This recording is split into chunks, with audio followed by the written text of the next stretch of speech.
Hello, and woo, woo-hoo, I'm loud today. We are off to a loud start. Is that okay? Good evening. Thank you, Andrew. Good evening, and welcome to the June 28th meeting of the Select Board. I am Anita Mecklenburg, and we're doing this on Zoom because we're allowed to by law. And I'm going to move on from there. Let's stand and face the flag. I pledge allegiance to the flag of the United States of America and to the republic for which it stands, one nation, under God, indivisible, with liberty and justice for all. Thank you. And at this time, we're opening it up to public comment. For anybody who has something to comment on can have up to 3 minutes of their time. Please raise your hand on Zoom or wave furiously as I steal from Kevin, because that made me smile every time, which I don't know what that says about me, but it did make me smile every single time. And do we have anybody who wants to comment during public comment? And the answer is no. So our job tonight is we are interviewing candidates for the position of town administrator for obviously the town of Norfolk. And I just wanted to do a little background for everybody who's watching so that you know what happened before this time.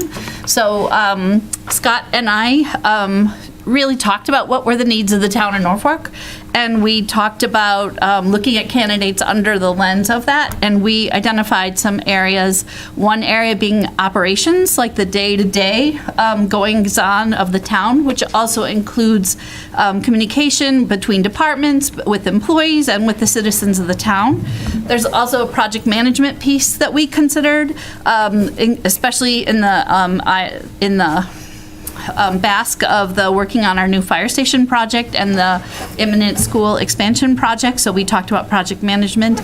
And then we also talked about vision and strategic planning in terms of preparing Norfolk for the future, for what's coming, and anticipating situations like there's changes happening at the prison, the Southwood Hospital, and also in terms of opportunities for collaboration, for increased efficiency, and always money saving.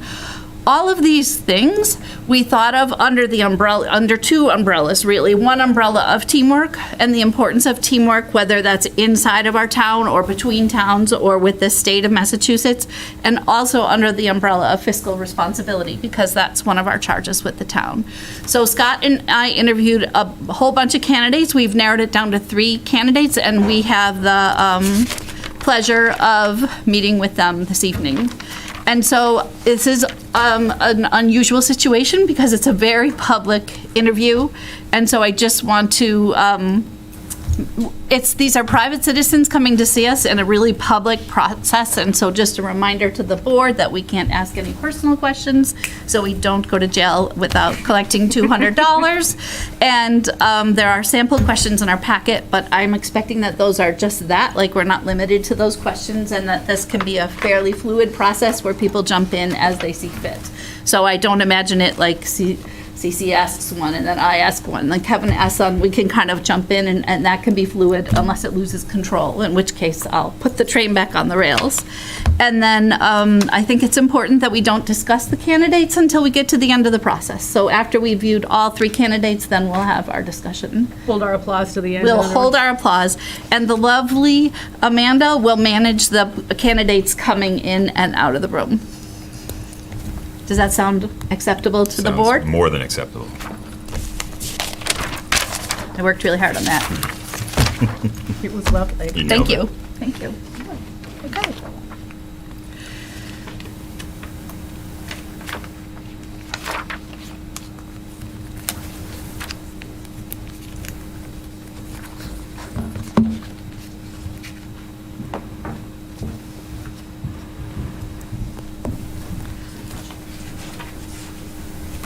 How's it going? Good, thank you. How are you? Fantastic, thank you. Welcome Thank you. again. So I've had the pleasure of meeting Jeremy Marsett before. He and Scott and I met and visited quite a while. This is CC Van Tyne. Hello. Kevin Calcutt. Hello. And we have some questions for you this evening, and I was hoping you could just start for telling us a little bit about yourself and include in that what makes you interested in the position. Sure. Well, a little bit about myself in a few minutes, but I grew up in New Hampshire. I've lived in Medfield, Massachusetts for about 18 years with my wife, my daughter, and my son. I have a Master's of Business Administration. I have a Bachelor of Science in Civil Engineering. I'm a certified public procurement officer. I have various certificates graduate certificates in local government, municipal government, a professional certificate in municipal finance from the University of Chicago, Harris School of Public Policy. I've taken many ICMA training programs and am very involved in the MMA. I've worked for 4 different communities, 3 in an employment capacity and 1 in a volunteer capacity. I consider myself a municipal geek. I joke around with the town administrator in Medfield a lot. We both consider ourselves municipal geeks. We just can't get enough of local government and municipal government. So I'm one of those serial volunteers in the community that I live in, and also serve as one of the board of directors of the Massachusetts Association of Town Finance Committees. I'm on the Warrant Committee, which is their version of your advisory committee in the town of Medfield. I've been on that committee for 4 years, and I'm the current chair. Prior to that, I've been on the Board of Water and Sewerage for the community for about 13 years, served as the chair for a period of time. I'm on the Capital Budget Committee in Medfield, serve on some advisory committees for the Massachusetts Water Resources Authority, and some policy committees for the Massachusetts Municipal Association, and some other volunteer committees. There's a lot on my resume. I'm going to keep going with that, but the point is that I'm very passionate about local. The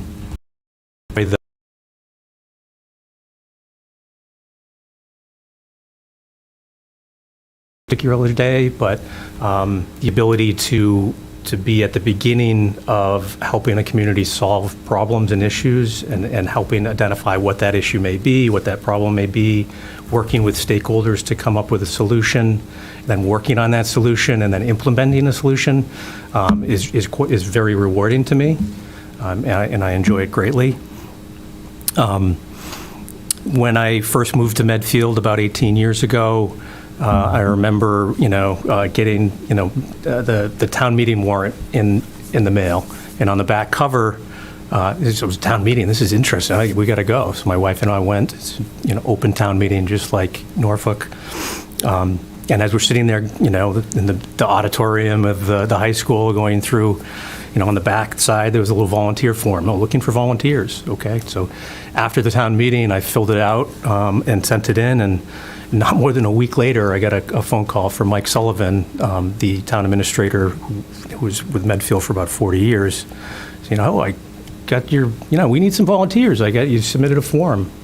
Let's chat. What are you interested in? So not before long, I was sitting in on a water and sewer board meeting, and became one of the members, was appointed by the select board, and getting to know Mike Sullivan, and what he brought to that position as a town administrator, and now his successor Christine, and how she's built upon what the strengths that he brought and what she's been able to do since then.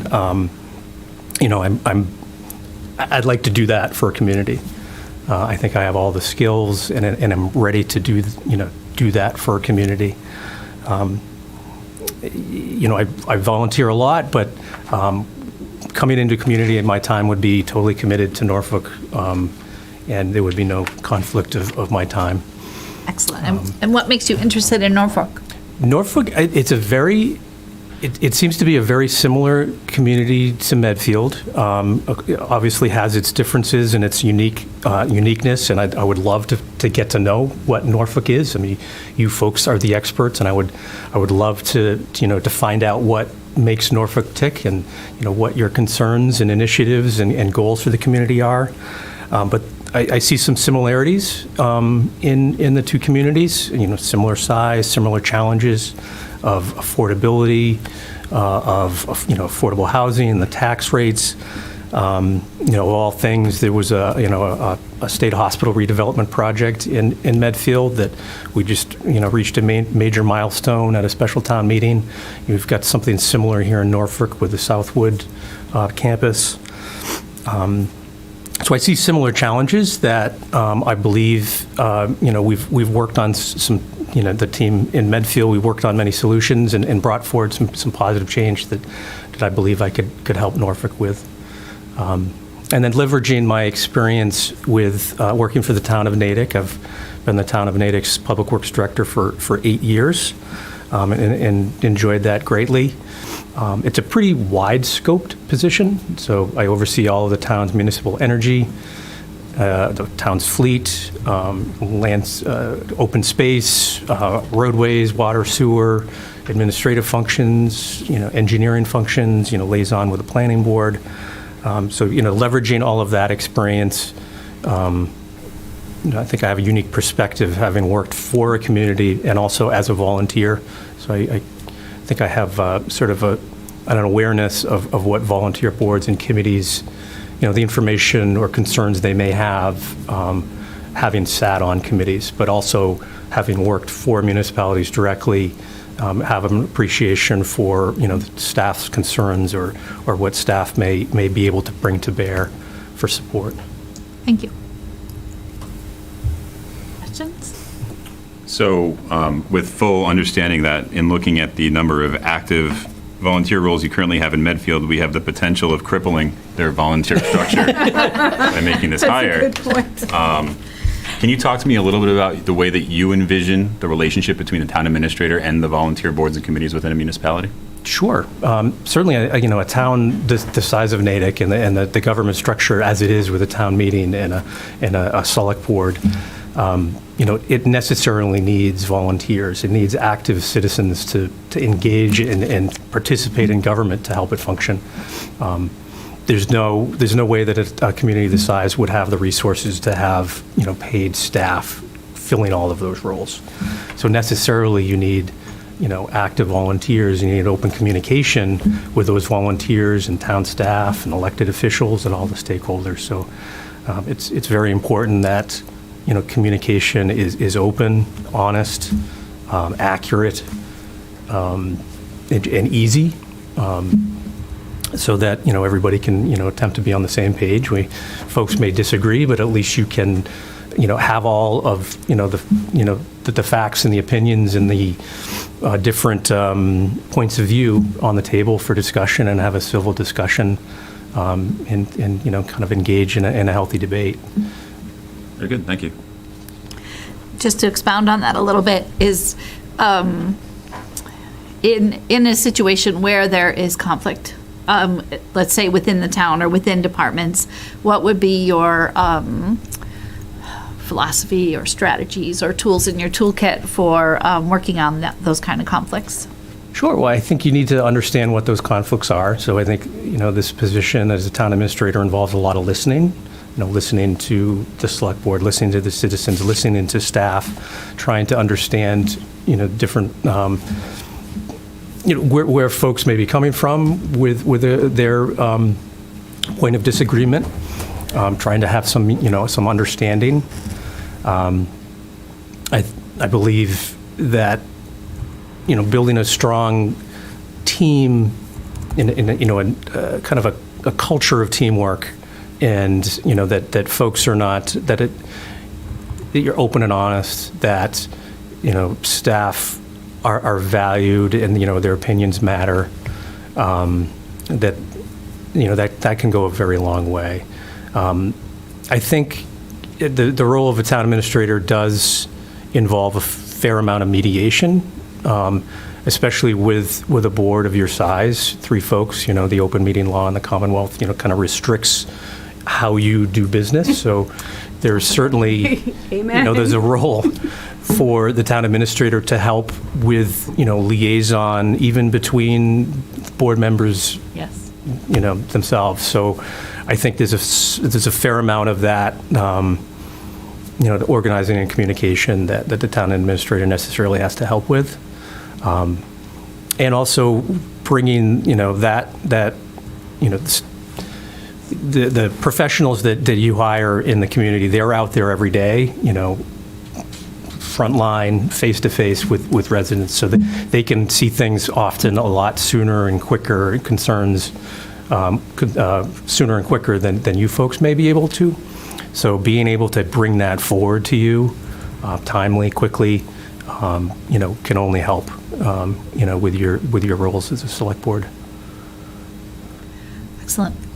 So my question sort of dovetails with Kevin and Anita's. So Kevin was sort of starting with the volunteer base, and you talked about staff, and then Anita sort of chimed in with more of an interest. And I'm interested as well in a little bit of expounding upon that theme in terms of how would you describe your leadership style? And I guess most specifically, I would ask, like, in your current role in Natick, what is your you talked about all of the many hats that you wear, but who are you managing, and what does that department sort of just actually look like in terms of people that you're managing, and how would you describe your leadership style? Because it's important for me, as I think it is with the other board members, I just don't mean to speak for them, that the town administrator be somebody who is there for the whole town, it's all its residents, but that would include the folks that work, in this building. And so just sort of,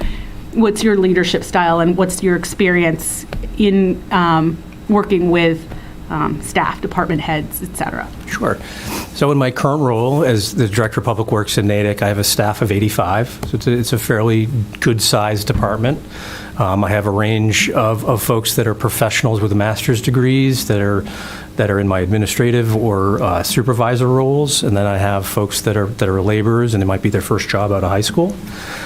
So, I take a point of I like to manage by walking around. It's kind of I'm kind of stealing that quote from one of the interim town administrators in Natick, but I love it, and that's kind of the way I go, okay, I can put a name to that. So, getting out of the office, going to where folks are working, engaging, talking, to show that that you're engaged, that show that you're interested in what folks are doing. So I think I'm a team builder, a collaborator. Necessarily with a department of 85, you do need to have, I've created some functional groups so that when we meet, our time is we take advantage of the time we have and make our meetings efficient. We have a regular weekly staff meeting of the supervisors and some senior leadership folks that then, they're able to then carry forward with other things. And it's more of a roundtable than anything. It's not a very formal meeting. We'll talk about some news that I may have gotten from the department head meeting or other things, major department initiatives that we're talking about. And then we'll go around the room, and each of the supervisors were able to kind of elaborate on what they're doing, what things they're working on. And it's often a time where we find some synergies on, working together with staff and personnel, and, we need a little more staff to shift over from highway to help with leaf collection or something. And it's loose, and, we have a good time with it. I think I'm fair, I'm consistent, compassionate, empathetic, but organized and understand the need for policy and sort of consistently administrating policy. It's one thing to have a written set of policy. It's another thing to actually administrate them. And with a staff of 85, and I've got 3 collective bargaining units in my department, and all except for 2 folks of those 85 are in one of those collective bargaining agreements. So necessarily, there are some, requirements of formality that may go into that, but keeping it light, keeping it, infusing some humor can help. Excellent. Thank you. May I change gears a little bit? We have 2 fairly significant projects in the hopper in terms of building a we're hoping to build a new fire station, and the schools are overcrowded, and there's a need for school expansion as well. And I was wondering if you could share a little bit about your experience with project management? Sure. Well, as a professional civil engineer as well, I've managed many projects, ranging from, a highway project or a water sewer project. We've did a renovation project in Natick for expanding the Public Works office space. That was about 4 years ago. I'm a certified public procurement officer in the Commonwealth as well, so I'm very aware of the certain bidding requirements and issuing IFPs and RFPs that go into that. I've served on building committees as well, on a staff level and as a volunteer. Again, on my experience in Medfield, recently we had we're pursuing an elementary school as well, and actually just had a special town meeting last fall in which it was a failed vote for the elementary school after about a year and a half worth of work to get to that point. I was on the warrant committee, and we attempted to bring to bear some factual information, and there was a disagreement in the community, obviously, it not being passed. So that was mostly related to the site selection and some of the process to get to that point. So that was sort of I wasn't on that building committee or advocating for that project. I was on the warrant committee trying to be unbiased and sort of presenting the facts, sort of doing the due diligence on behalf of town meeting.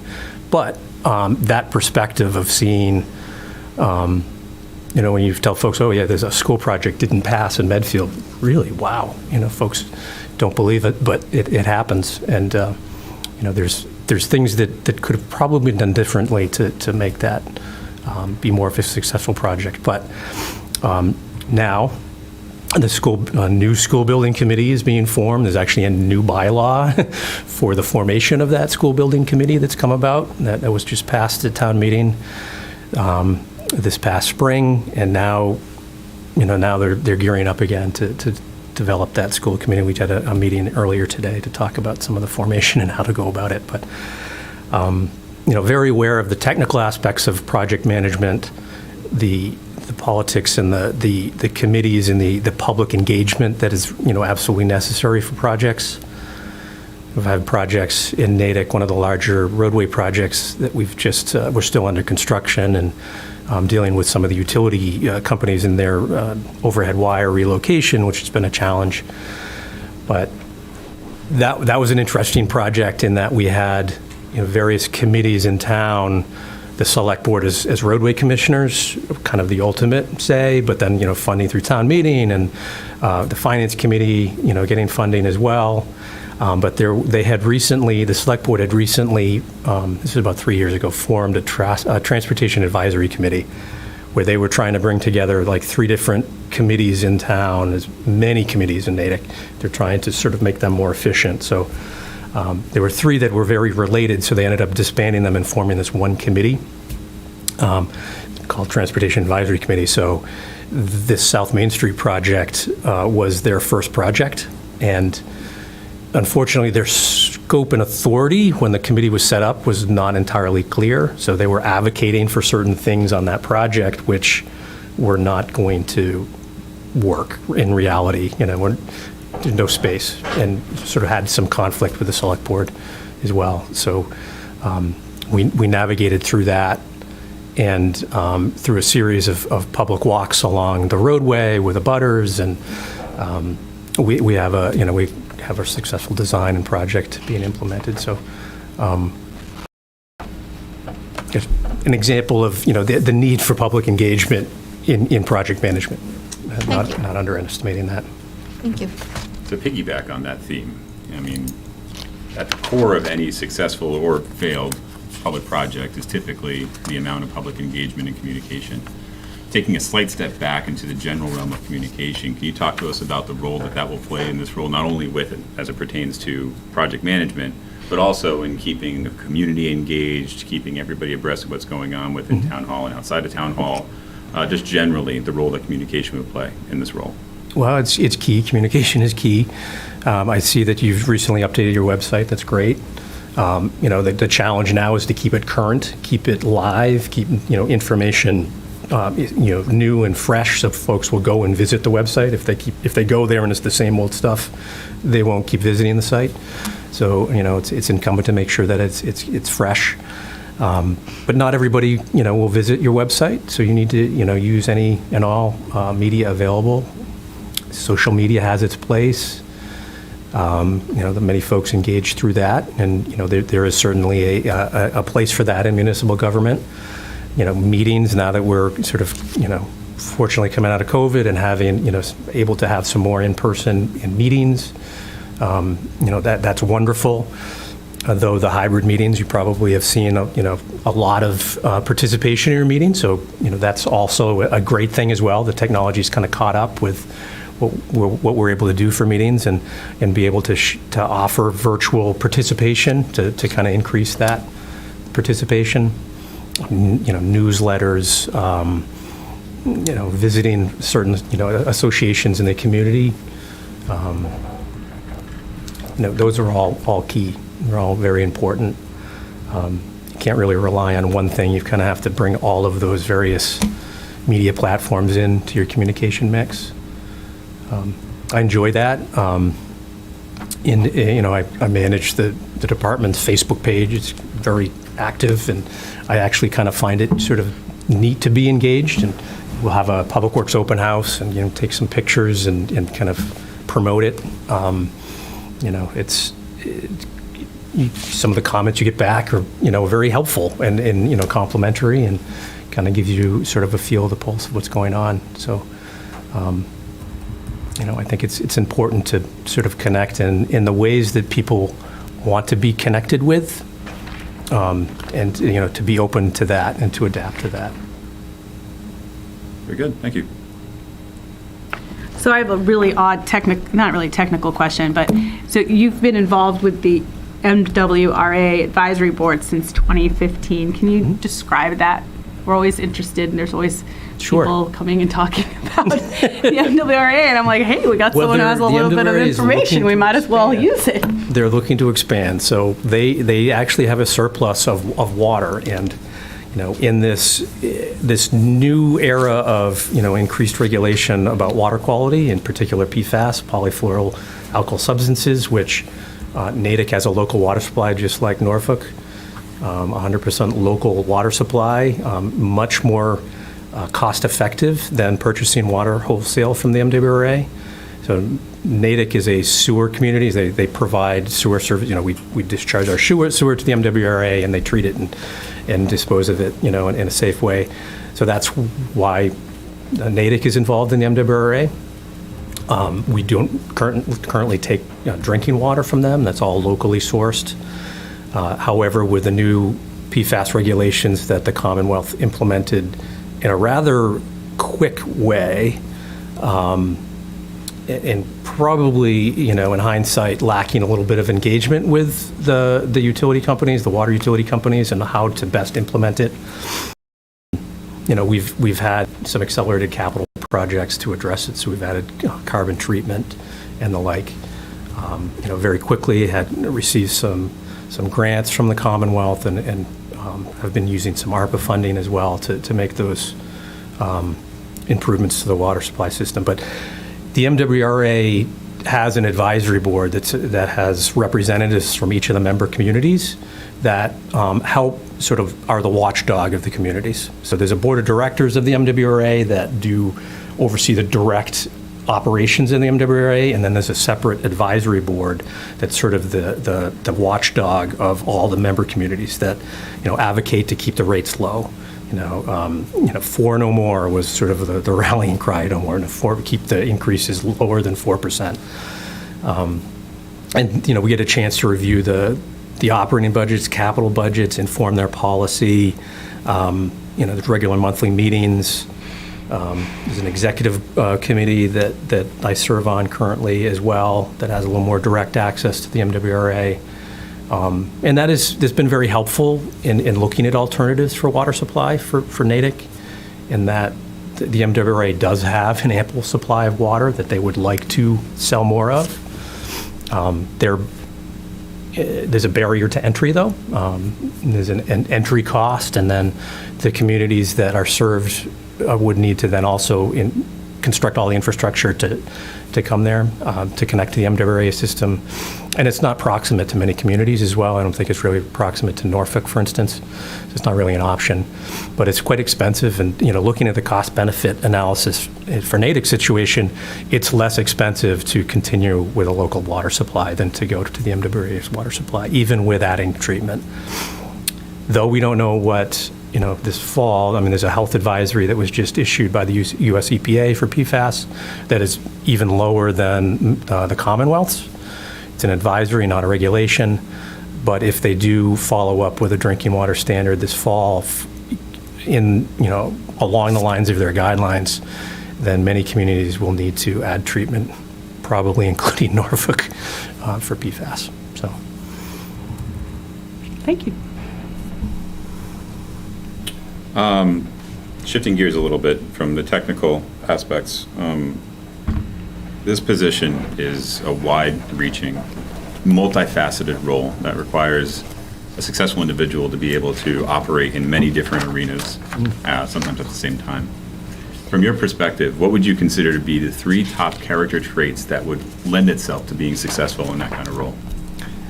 sure. I think open-minded, listening, engaging, helping to be a problem solver. I like to be aware of what's going on and how things work.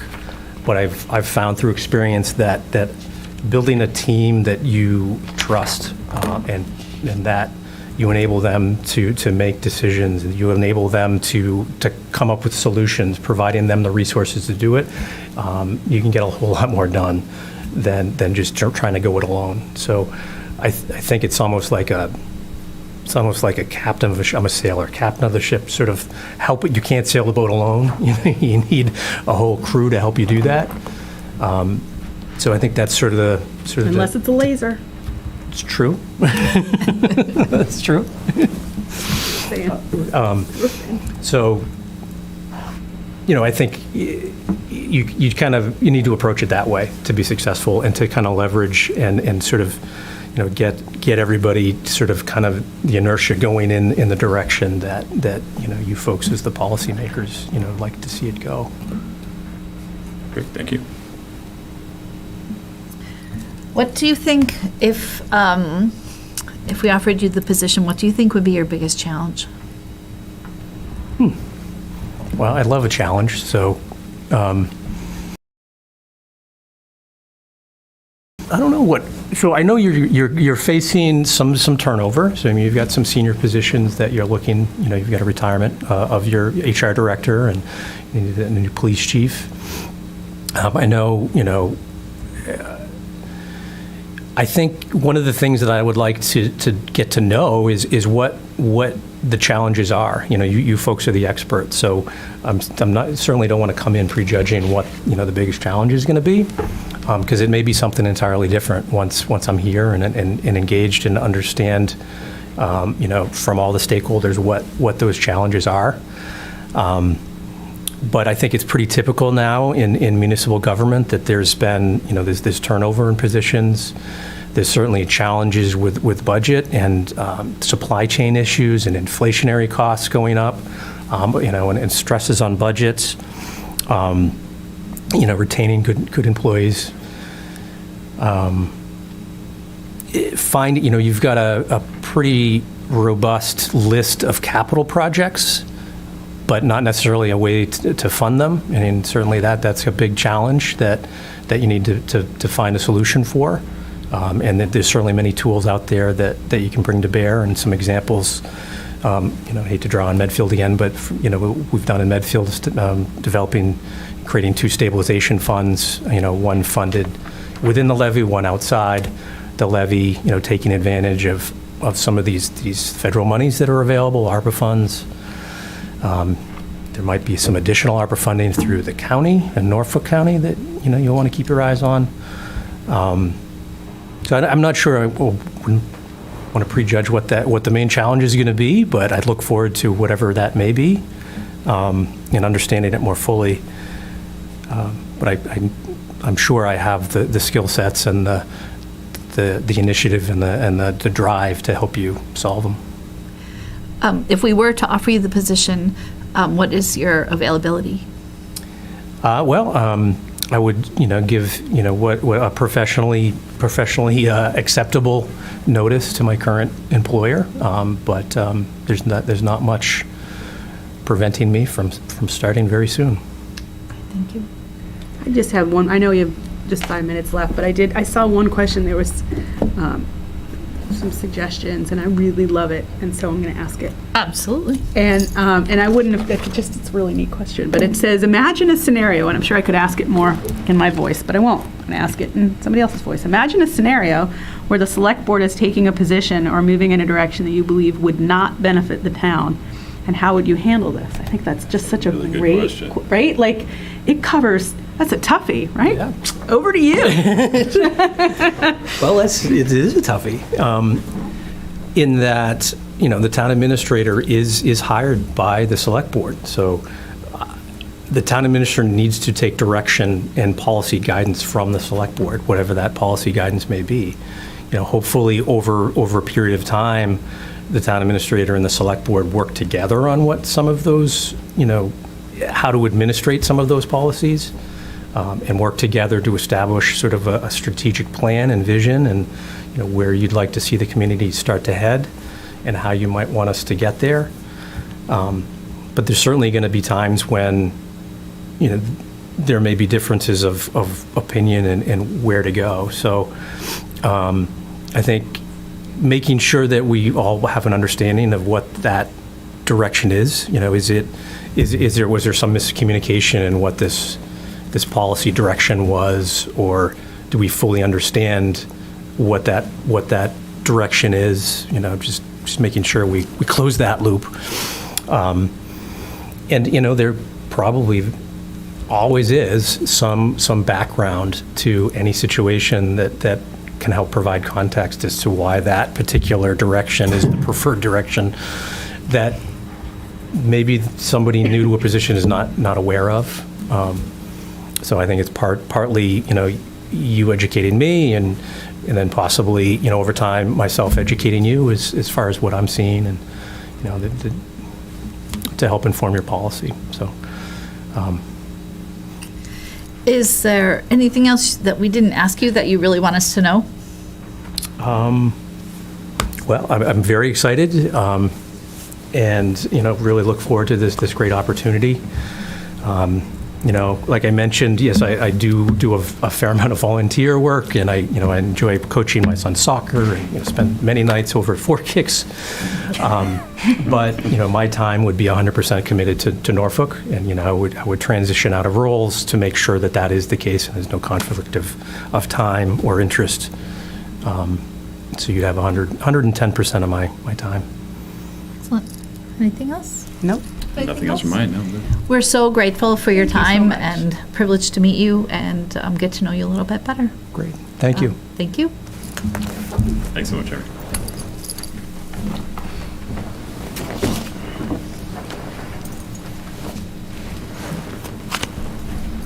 Is the next one at 7:45? Yes.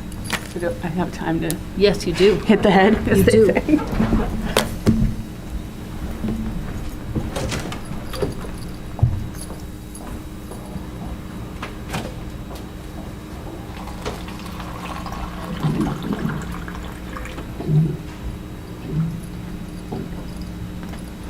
Did you tell him to put us on a recess? No. Yeah, please, thank you.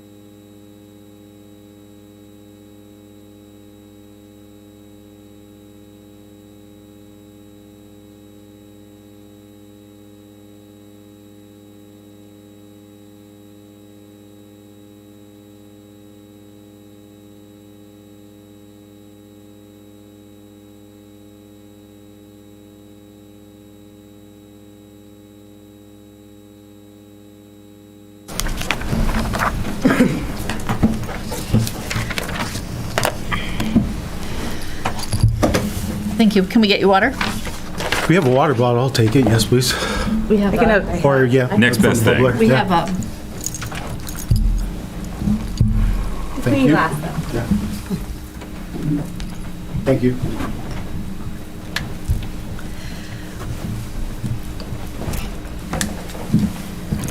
So Justin and I have had the privilege of, Justin and I met, and we've had the privilege to get to know each other a little bit, but we're here in front of the board, and we'd like to start out with giving you a chance to tell us about yourself, include in that what makes you interested in the position. Okay. Yeah. Well, So welcome. Yes. Well, thank you. Nice to meet you all. Thank you for the opportunity to be here to speak about the town administrator position. So I'm Justin Casanova-Davis. I'm the assistant town administrator, acting finance director in the town of Brookline.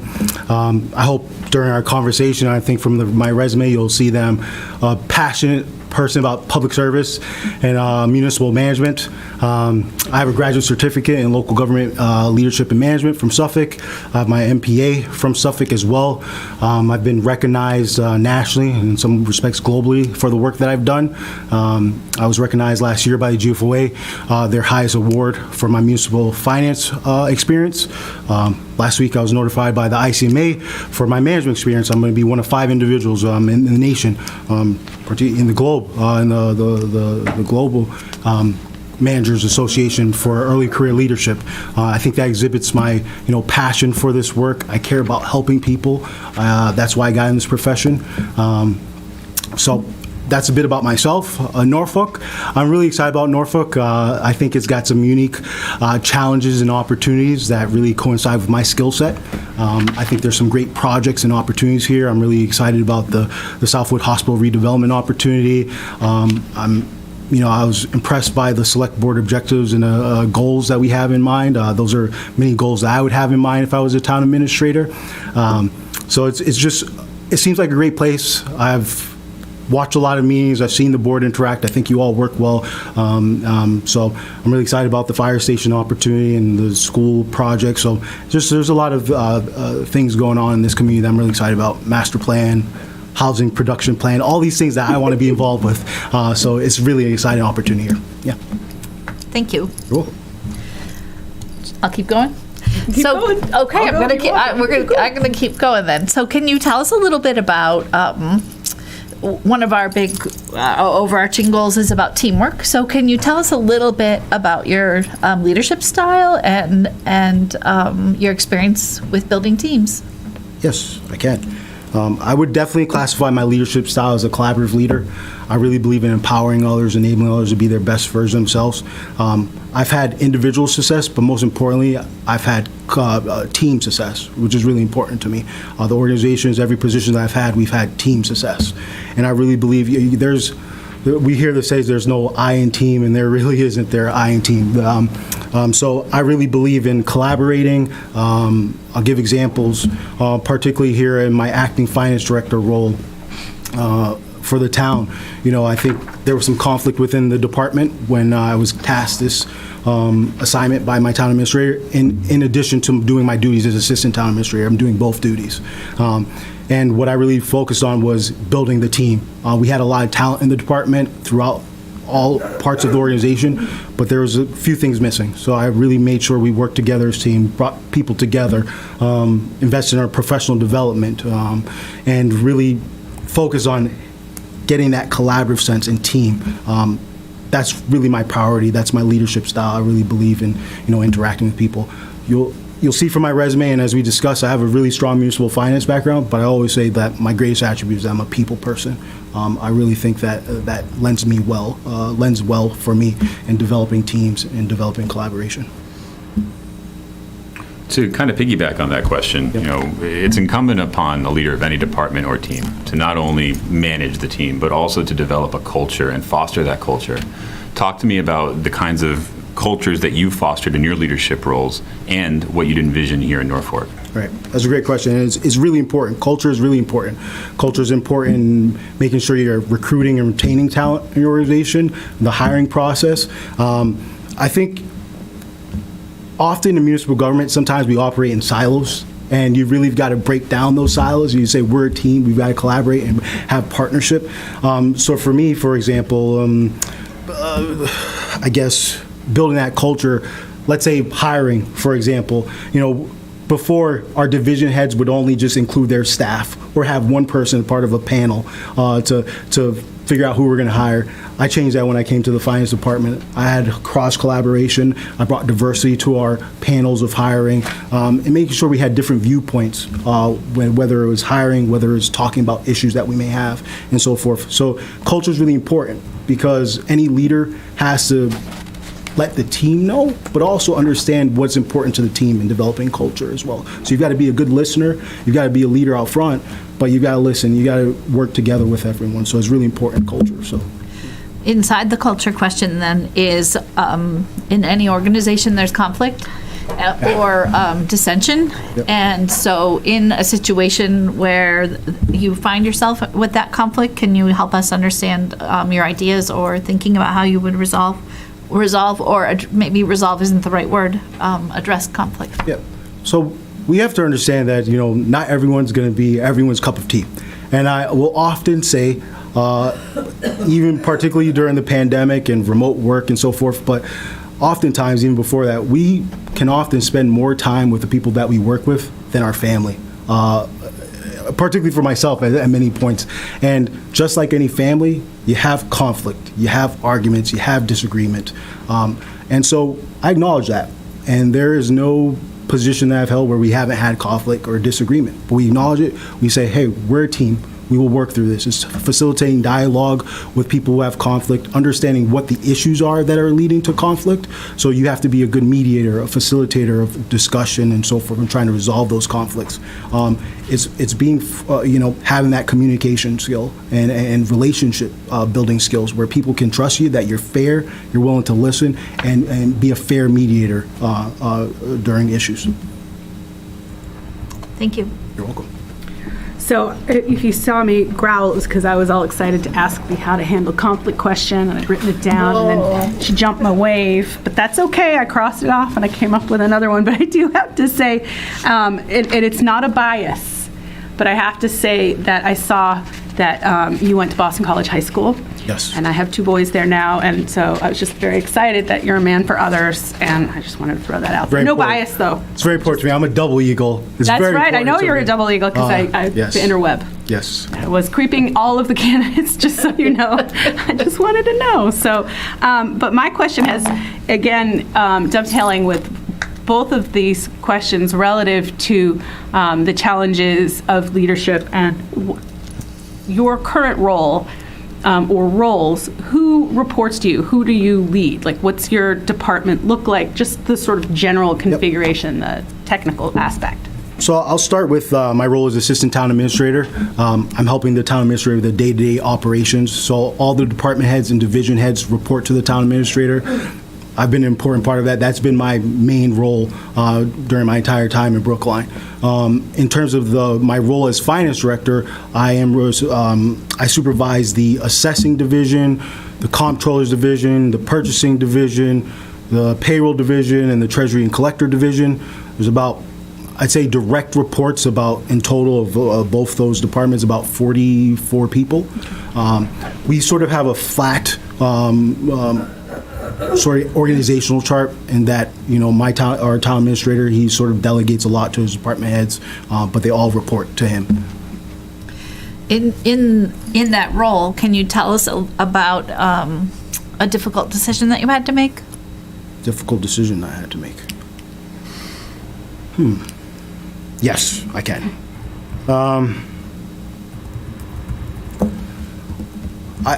I think we can be transparent. My town administrator will often assign me to projects that are difficult. I'm a problem solver. I've earned his trust. I've been able to navigate a lot of difficult issues. I think the finance department, when I got down there, like I said, there's a lot of talent, but there was friction. There was some conflict. There were issues there. I'm a people person, and I care about people. I care about the people that we serve. I care about the people that I work with. When I went down there, I had to make some difficult decisions. I had to collaborate with AFSCME, one of our largest unions. In the end, because of some difficulties and some issues there, I had to make a decision to terminate an employee. I had to make a decision to suspend an employee. Those are difficult. Those are tough decisions, particularly if you're taking the livelihood away from someone during a pandemic as well. That's tough. You don't want to make those decisions. I'm proud that, overall during the pandemic, we didn't fire people. We had to furlough people, but because of the different benefits and plus they got ahead actually, but we didn't terminate people. So making a decision to terminate someone's very tough, especially when they were talented. So it's a difficult decision, but it was the right decision. And ultimately it helped the department move forward. Like I said, I worked with the ASPE union to get the support on that, along with some other changes, and that division is thriving. They're happier, they're working well, and I'm proud of where they are and where they're going. Thank you. You're welcome. Changing gears slightly, change is an inevitability in our environment. And, I'd like to hear some about your theory of change and how you've had success in bringing about change in your previous roles. Yeah. I'm really excited about that. I've always, before I started my municipal career, I had another career. It took me a while to graduate from BC because I worked full time. My mom was pretty much a single mom. She adopted my two younger sisters, and we've had some health issues. So I've always, I've worked pretty extensively for quite a bit of time. But when I got into municipal government, I always thought, how can we change it for better? One of my pet peeves is that this is the way that we've done it. We can always look at ways to improve. And I've always been a champion of change. I think my innovation, that sort of mindset, has been recognized because I'm always thinking out of the box. I'm willing to listen to any new idea. I'm also willing to go with what we've done in the past when it is something that works, right? But you've got to be open to new ideas and so forth. Before we had the pandemic, I was always interested in hybrid work. And I know that was something that it will never work. We cannot do it. But I always thought about equity. I thought about recruiting and retaining talent, because even though we're in municipal government, I think of us as a large business. And if you look at any business, they're always thinking about how they can recruit and retain talent. I want to work with the best. I want to bring the best. And they're always looking at different policies, being flexible, saying, oh, maybe I have a flex schedule or a flex policy. So I've always had that mindset. And it's unfortunate we had the pandemic and that caused us to do that, but it's an example that we could do it. And in Brookline, for example, we've implemented a hybrid policy that's brought people to the workforce that typically wouldn't have been to the workforce. Other communities have really looked at that policy and implemented it. I've brought transparent projects, open gov and budget projects to municipalities that served in Cambridge and in Brookline. I really believe in transparency. I really believe in trying different things. Something that I'm particularly proud of is in Cambridge, I led the mini bond process in Cambridge. And it was a thinking that, we want to get more people involved with municipal finance. People are scared of the terms that they hear. They don't really understand it. And ultimately, it was a new project. I led it. I created the website. I held the information sessions. I worked with our partner there. Ultimately, we ended up selling out on these bonds. We got a national award for the innovation that we did there, and it's been replicated in other communities as well. So I'm proud of the innovation. I believe in change and looking at opportunities to improve government services. I imagine people are turned off from municipal finance because typically finance directors are so overtly rigid that it makes it difficult, right? Not talk. Not talk. Keep picking on you. I think that's a bit of a strength of mine, actually, because I think I said this to my background. I went to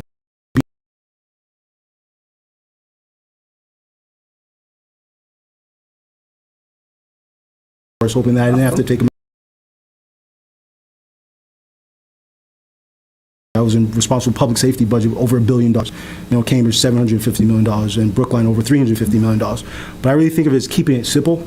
There's some, we can get in the weeds, we can talk OPEB and all these different things, Todd and I, and we'll understand each other's lingo, but some people just need to hear it simple and don't have to hear those large words, and I think that's a strength of mine. I think about my mother, for example. She's not going to understand when I'm getting in those weeds, but I can keep it simple for her, and I think that's a strength of mine. Great. Thank you. Yeah. My turn? Sure. I'll go to a different one on the list. Okay. I don't want to. Or I could steal it out from under you. Well, I was going to steal your challenges question because it's so good, but I'm going to let you keep it. Okay. Because that's how I am. just a giver. So I'm going to go with institution redevelopment and ask with Southwood property. And ask, you obviously, you touched upon it in your introductory discussion. You understand about the Southwood property. What are your thoughts about what you've seen so far, or how you would handle interacting with the community regarding the project or projects, the project itself? How do you see your role as the putative town administrator on projects such as Southwood? Right. So I think, one, I'm really impressed by the work that's been done. I've seen, I looked at a lot of the documents on the website. I have to credit the team here. The website is really up to date. There's a lot of information there. I've seen, sort of the feedback from the people that have attended some of those sort of community meetings and so forth. I think my role as town administrator is to be a facilitator, to make sure that we're presenting information in a clear, concise, and transparent manner. I've learned and I've seen from a variety of communities, redevelopment it's tough. Change happens, but people are afraid of change as well, right? And so you've got to learn, you got to get buy-in from the community, because you can negotiate left and right with developers, feel like you're getting the best plan for the town, but if you don't have community buy-in, if you're not transparent, if you get the community involved, town meeting can vote it down. It's happened in Brookline before I did. I learned from those lessons. It's happened in many communities. So it's where you're facilitating conversation, you're really getting engaged with the community, bringing information to them, not just here in town hall, because people can't go to town hall all the way. You got to go directly to the community. You've got to engage people. And even beyond that, you've got to deliver on the projects that you're working on. Because when you build that trust, where you're presenting projects on time, on budget, and so forth, then the community is saying, hey, this person has delivered. They're telling us that information is true, and that builds that trust and that relationship with the community, so you can build upon it. Ultimately, it is the town's direction, the select board, town meeting, what direction they want to go. There's some great opportunities there, and I'm interested in being part of those conversations and seeing what we ultimately decide, but I believe that's my role. Should I go with the challenges question? Go for it. So if we were to offer you the position, what do you think would be a challenge for you? I think anytime you come to a new organization, the challenge is building trust, building the relationship. My select board and town administrator, they could task me with something because I've proven to them time and time again I'm someone who's trustworthy. For example, when we had our CARES funds, my town administrator tasked me with it. The select board time said, you don't even have to report to us. You're going to handle everything, handle the needs from the town and school. I provided obviously reports and periodic reports and so forth, but I had built a relationship with them, a relationship of trust and delivering. I'm going to have to build relationships. I'm going to have to build relationships with the team here, with you all, with the community as well. So it's a challenge. It's not a challenge that I'm scared of. I believe I'll thrive in it, but that's definitely a challenge, building relationships, building trust. It just take a commitment and work, and I'm not afraid of that. Thank you. So it's a good point you bring up about building relationships, and a big piece of that is communication. Right. Talk to me about how you've leveraged communication, not only internally with direct reports or with those you report to, but also external at town hall, being in the public arena with constituents, with residents, with people in the community. Some examples would be fantastic. Yeah. That's something I'm really proud of and really important to me. Civic engagement is important to me. Like I said, I have that municipal finance background, but people are what really excites me. I had the privilege of working in Cambridge, where I was in charge of the participatory budgeting process. And during my time there, we set records for idea collection, records in participation. And I think it's because I was willing to think outside the box. It wasn't just having, meetings like I mentioned at town hall. I went to churches. I had my team of volunteers and department heads, staff buy in to go to the T and go to bus stops, go to fairs and the farmers market and so forth. I really believe in bringing government to the community. So I look at a variety of ways, whether it's in-person events, whether it's social media. We have a great social media person now, but before she got on board, I did our Facebook. I think one of the best things that we did was partnering with a firm to do PR work, because I really think that's important. I also think about, equity in the sense that, hey, I'm old school, kind of like my father. I like to open a newspaper. I don't like getting my media on electronics. I like the print and the ink on my hands. So I think about people who may be seniors or so forth, are not comfortable with social media. So whether it's having a town administrator's newsletter and the COA newsletter or so forth, and us community engagement or processes with our, the cable access television, having, maybe a quarterly or some sort of thing to engage the public in that manner. It's really important to engage the community. I'm excited about that. That's the kind of town administrator I want to be. Fantastic, thank you. You're welcome. The people who work with you right now in Brookline, what are 3 words they would use to describe you? I know I asked you this before, but. Yeah. You know what's funny? You stumped me a little bit on that one, because I don't, it's tough to think what people think of you, but I reflected a bit on it. I would say the 3 things are: I'm a hard worker. I give credit to my mother. She's instilled in some values in me where, I'm not afraid of hard work. I think that's exhibited me doing both those roles. In fact, I lost my assistant treasurer. I was doing 3 people's jobs, and these are not small jobs. They're big responsibilities. I'm not afraid of hard work. So I'd say hard worker.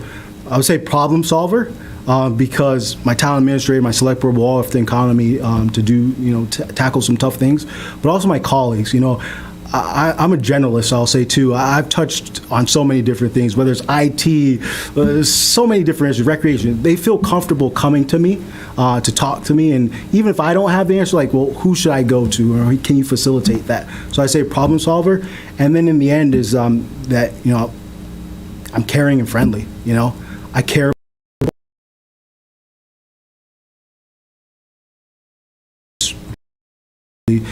about people. So those are the 3 attributes I would say.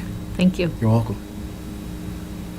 All right, I'll do one now, because I know we have time. And it's one that I had done the last time, and I think you had touched a little bit on some areas that I think this would be a good follow-up for. So imagine a scenario where the select board is taking a position or moving in a direction that you believe would not benefit the town. How do you handle that situation? Yeah. Well, first I'll preface that by saying that I'm a professional manager. I'm a member of the Massachusetts Municipal Managers Association and the ICMA. We have a code of ethics. We understand what our job is and what our responsibility is, and that is extremely important to me. I adhere to those tenets, and understanding that the board sets policy, and my job is to implement policy. But you're also going to make a decision to hire me to give you feedback and maybe my opinion about an issue, maybe that this is not your full-time job. You may have other jobs and so forth. This is my full-time job. I may have a different understanding or some information that you may not have. So I have to present that information to you. If I think, there's a alternative proposal or idea, I have to present that to you, and I hope that's the kind of town administrator you want, not just someone who's going to rubber stamp and if I don't agree with it. But after presenting that information and you decide to still go in that route, I'm going to support it and give my 100% to make sure it's successful and implemented to the best of my ability, and make sure we get buy-in from the community, the team, or whatever it may be. That's my job. That's my responsibility, and I take it seriously.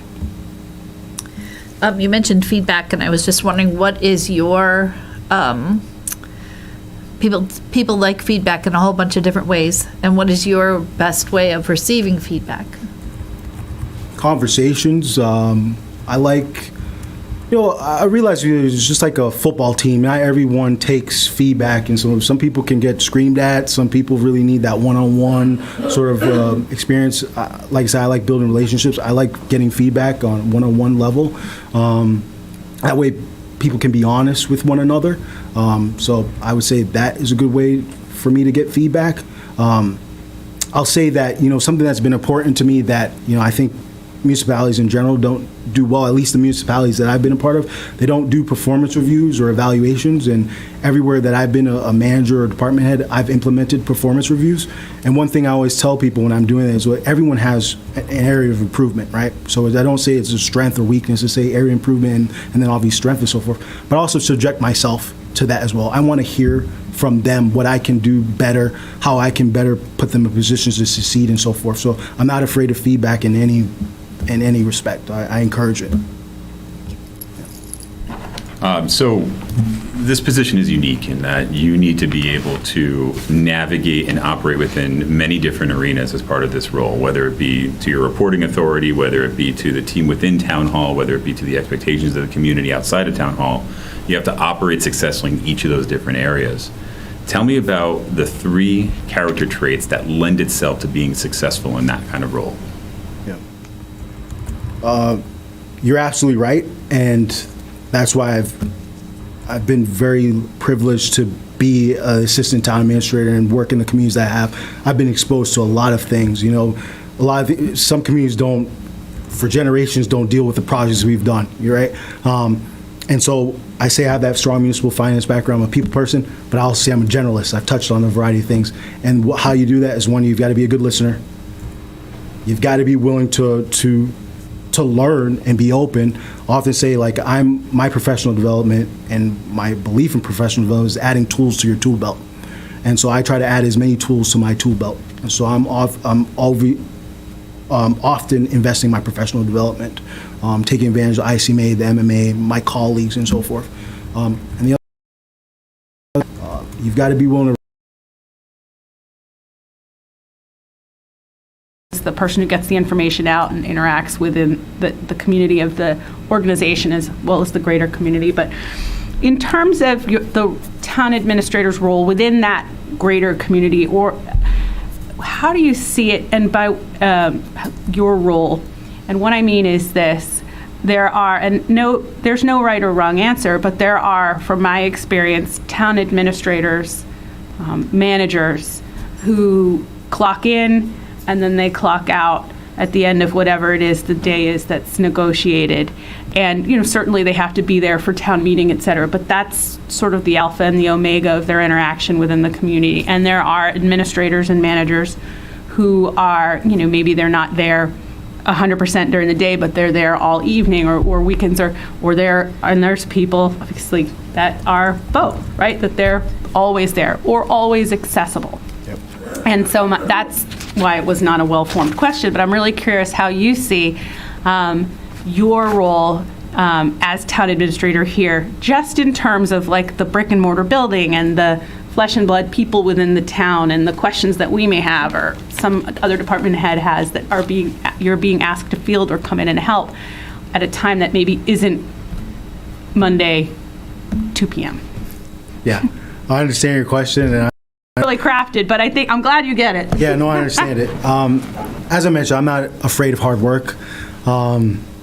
We've got a great team in Brookline, a team that goes above and beyond, you know, our normal business hours. There's no normal business hours for us.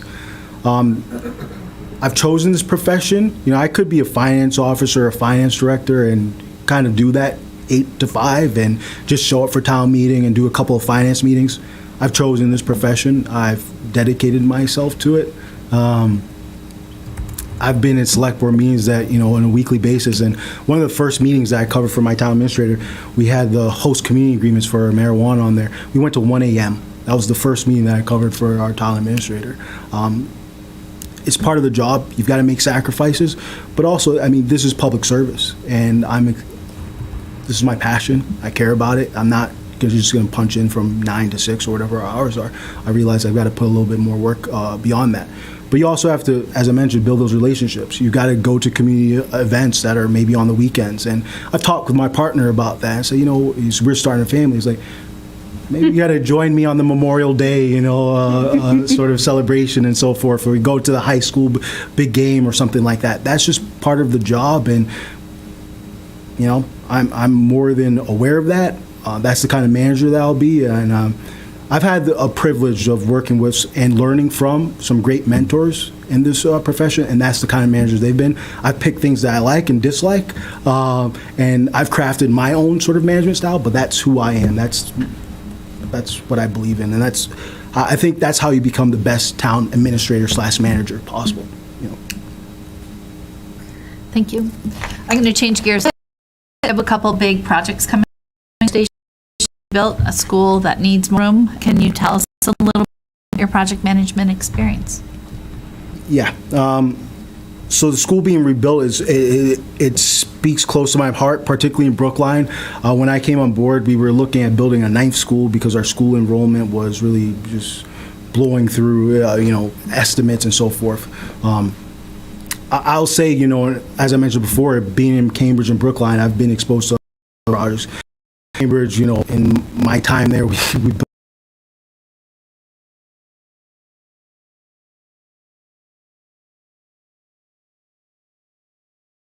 Brookline, we've done a whole host of things. We're doing our fire stations next year, so that's a debt override. We're doing our Pierce School. We're finishing a high school project. We've got another school project in the works. Particularly, really proud of the work that we did with the Newberry parcel, where we worked in sort of a public-private partnership, worked with a developer where they're purchasing a part of that college. They're developing it for senior living, affordable housing, and then the town negotiated a sale below market rate where we're going to develop it through town meeting. There's nothing in the select board's office that I haven't been exposed to. The warrant is developed in the select board's office. We're a part of every conversation. I've been part of every executive session. So I've been big projects, I've been small projects. One that I'm particularly proud of too, and it's a smaller project, but it's an important project, is in the finance department, we have Munis. Several sort of finance directors have had it on their projects to sort of transition us to a new version of Munis and cloud support. For a variety of reasons, they were unable to do it, whether it was buy-in, support, delays on Munis side, COVID. One of the things that I committed to when I got downstairs, I said, we've got to do this. It's the right thing to do. It's good for cybersecurity and so forth. I brought the stakeholders together. So what took multiple finance directors and years to accomplish, I got done in 5 months. And it's worked well. It's worked well for the town. We trained people properly for it. So I've been exposed to big projects. I've been exposed to small projects. I try to deliver. I try to bring stakeholders together and make sure that we hit our timelines and so forth, and make sure we collaborate, which is really important. Thank you. You're welcome. You've operated within this capacity, at least some segment of this capacity already. So speaking in theory about the approach, the responsibilities, and the workload isn't as applicable. So I'm going to shift my question more towards, let's say we were to offer you this position.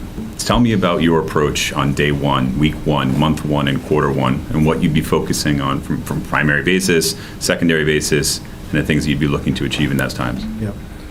Primary basis, I really want to cultivate a relationship with my team here. All the research that I've seen and all the conversation I had, we've got a talented group of people here. I really want to really dive in with them, learn from them, listen, and really just start building that relationship. Obviously, we want to build a relationship with the board. So it's really about taking a lot of opportunity to listen, to make myself available, to start building relationships, having open hours. I'm also someone that I hate having meetings in my office. I really like to go out. I like to get outside in the organization. One, it gives me an opportunity to get my finger on the pulse of what's going on. Allows people to see me. It also allows us to build those relationships. Particularly in Brookline, we're at the 6th floor of the town administrator's office, and often you will say, why does no one ever visit us? And it's like, our town administrator, imposing figure, 6'4", and it's imposing up there. It's so serious up there. I always will walk around, and that's how I built those relationships. So it's really going to be trying to go out, listen, develop relationships. That's really my priority. I do a lot of homework. I really can't wait to really dive into our finances and our figures. But it's really going to be like building those relationships right away on day one. Perfect. Thank you. You're welcome. I got another one. Ready? One thing, let me add to that. Is also beyond the select board and the team here. I really want to get involved with the various boards and commissions that we have, because the volunteers that give their time to the community, that's really important to establish those relationships as well, to hear what's important to them and et cetera. So it's really going to be important for me to build those relationships. It's not just the select board and the team. It's really to get community engagement. Absolutely. Sorry to interrupt. No worries. Nope. So you've been talking a lot and very favorably about experience that you've had in Brookline and in Cambridge regarding these school projects, and you have to go to the 6th floor to get to your office, and we don't have a floor. I'm on the first We floor don't- now. But Okay. Well, that's good. You're going to need to get a Stairmaster because you won't be able to go up and down the stairs anymore. I guess my point is that Cambridge and Brookline have monies that Norfolk does not have. We don't have very much at all in the way of commercial tax basis. It's residential. It's a struggle. Our community aren't rich, right? We're just normal, and we don't have a ton of money. I almost swore, but I didn't. That was So, good of you. Thank you, because we're not on a delay, and I don't want the FCC to get me in trouble. So, how would you? So it's great to be, and I'm sure obviously even at a place like Cambridge or Boston or Brookline where there's a ton of money, there's still struggle, right? Competing interests, et cetera. But in a town like Norfolk, an additional voice at the table is just the dearth of money. And understanding that, and now I'll go to the question, it says, with community needs often more than revenues will allow. It's written so beautifully. I didn't write it. Please give us an example of how you have done or would do, quote, more with less. In other words, how do you propose handling situations, if it's advising us or interacting with the other boards, et cetera, when you are confronted with, it didn't end up really happening during the pandemic, but there have been times where ordinarily we don't have a ton as compared to other communities, but we do okay. But when times get really tough, 09, 14, I think, whatever, like when times get tough, they get tough. And how would you handle that? Yeah. So when I started my municipal career, I started in, the utopia, the Cambridge, where there's not an issue of money at all. And then I went to Brookline, where it is an affluent community, but they've got challenges. They've got some debt issues. I think taxpayers are starting to understand with all these various projects that there are some challenges there. I'm in a great position where I say I've got a great team. I'm not just looking for just any job, right? I want the right place in the right situation. I understand Norfolk's demographic. It's got it's largely residential, not a lot of commercial and so forth. So I think this is where we look at these opportunities at redevelopment, smart growth opportunities, and making sure we're transparent with the town about what opportunities this leads to, whether it's additional revenue to sort of alleviate the burden on taxpayers and so forth. But it's working with with the finance team, our departments, to look at what we can do, where we tighten up our belts and so forth. In Brookline, for example, during the pandemic, we made significant changes in our budget. It was over $14 million that we cut in our budget. So I'm not new to making tough decisions. It's part of life, I think, as you're in municipal finance, and I think this pandemic really exacerbated some issues that we've seen in terms of municipal finance. I've got a strong municipal finance background, so I understand the dynamic that Norfolk is facing. I think it's just working with our team to come up with a responsible budget, present it to the board, and and adhere to what the town and the town meeting wants to do. I will say, I'm not afraid of hard work. As I mentioned, I've done 3 people's jobs, so I understand doing more with less resources. I'm excited about that. And in particular, why I'm excited about Norfolk, I think I mentioned this in my opening statement, is that provides me the opportunity to get a little more hands-on, because in Brookline or Cambridge, I may have this large, community development department where they specialize in it, and it's kind of segmented off. But I get to work with our planner here, or, our finance director, and just be more hands-on, which excites me. Yeah. Thank you. I don't have any more questions. You don't have any more? Is there anything that you want us to know that our questions didn't bring out in you? No, I just hope that you guys see that I'm passionate about this and the work that I do. I'm excited about the opportunity here in Norfolk. I hope you really understand that. It's like this is a great opportunity for whoever you choose, and I'm really excited about it. Yeah, I hope you just see that. Yeah, Thank you. You good? Thank you so much. you're welcome. It's a pleasure to see you again, and thank you. You're welcome. I do have one question. Yes, sir. Oh. I know. Tables have I don't turned. want to take up too much of your time, but I had the opportunity to ask sort of Chairwoman Mecklenburg this question. It's important for me to ask you all this as well. I kind of want to sort of understand, I've obviously read the profile, I've spoken with them, but I want to understand what you're looking for in your next TA. What attributes are important to you? And then I'd be interested, not taking up too much of your time, what do you think is the biggest challenge and opportunity that the TA will face when whomever you select? I'll go first, and then I'll let Kevin go, right? Because you've already answered it. I have answered. So, of course, now I'm not sure I remember all of the questions. So here, what am I most looking for in the town administrator? Empathy and organization. I know everyone's got different leadership styles. I'm just looking for somebody who understands that theirs isn't necessarily the only position, that they're empathetic, that they treat people with kindness. Now that seems sort of like group huggy, which isn't usually my space, but it's important, and I think you get more done, and I think you retain more employees, and I think people rise to the challenge and work more effectively when they're treated with kindness. Organization, because it's an organization, and certainly we don't just want the group hugging. Although HR would tell us no group hugging. That's bad, but you know what I mean. So that's what I would be looking for. I think that the challenge, it's been touched on here, the challenge is that we are careening towards very large capital projects with not a very large budget. And that's going to pit people against each other, and that's going to be, it's going to test the organization and the kindness. And so, yeah, that's basically what I'm looking for. Thank you.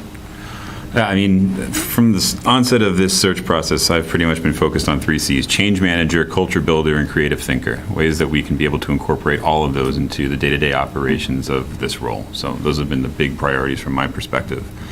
In terms of the biggest challenges facing Norfolk, I'm actually fairly aligned with CC as well, is balancing this Venn diagram of expectations, needs, and resources. Somewhere in there is an overlap that we need to find the sweet spot on to be able to identify what our path is to be able to deliver on some of the distinct needs of our community. However, up until this point, I think those lines are a little bit fuzzy. We really haven't had much success in defining exactly what that looks like. So I think that's going to be a big opportunity for our community looking at the short term. Agreed. Thank you.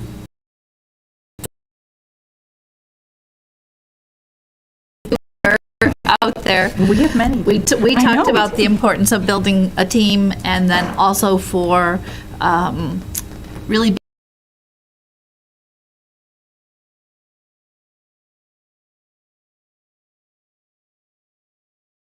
but also lean into these projects that are important.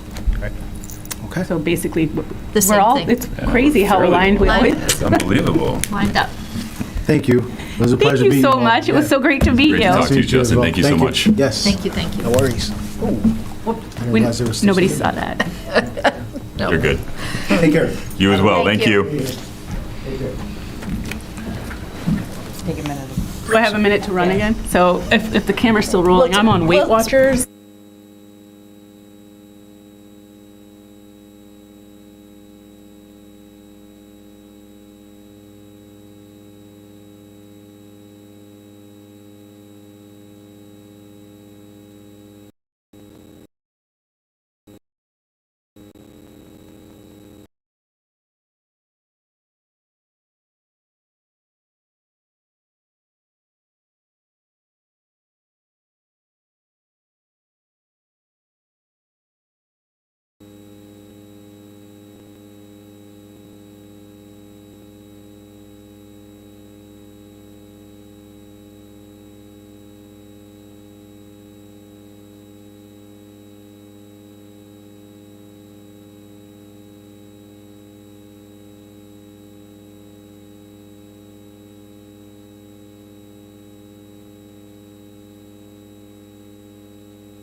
I was definitely Thank you. warm earlier. So get it under control. Why? That's more fun if we're not No. under control. Like the SNL skit.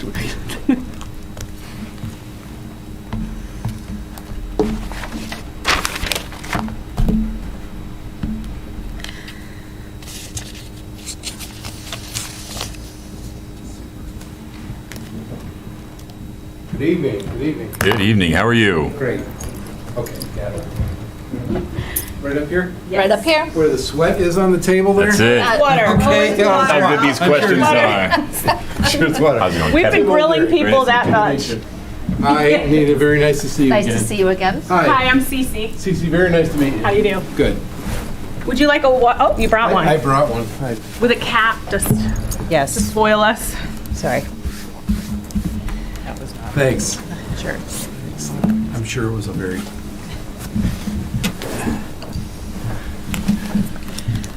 So, welcome. I've had the pleasure already of meeting you, and we've been asking our candidates to start out by just telling us a little bit about themselves, and then include in that what makes you interested in Norfolk. Okay. Welcome. Thank you for inviting me here tonight and giving me a chance to come. So a little bit about myself. I grew up in Western Massachusetts and thought I would spend my whole life here. I was lucky to go to UMass Amherst. I lived in the area and was one of the kids who benefited by living near the flagship campus and was able to attend UMass.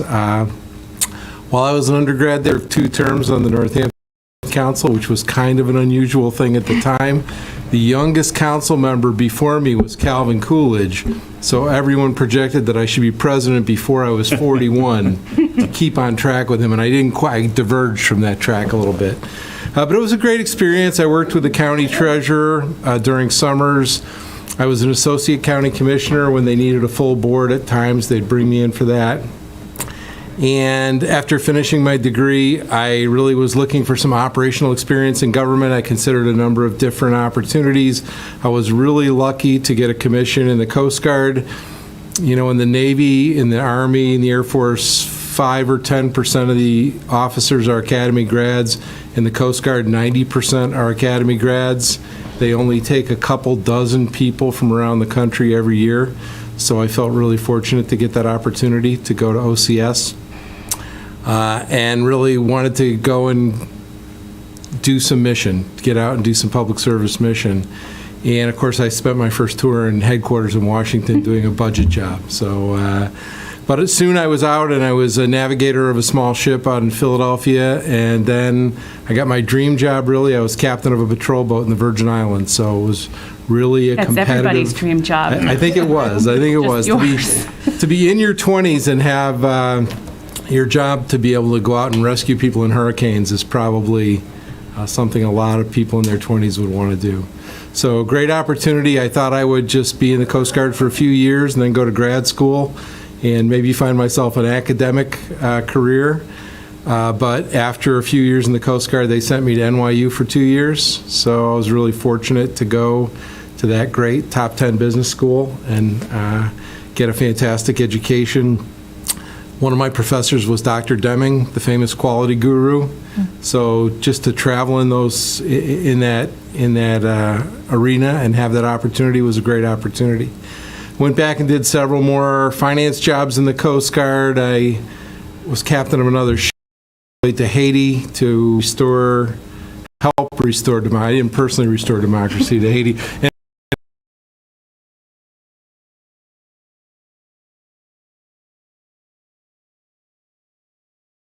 Being in multinational forces, my crew, Army Special Forces, and then some Caribbean officers who were deployed with me to go around and stabilize some of the communities around Haiti.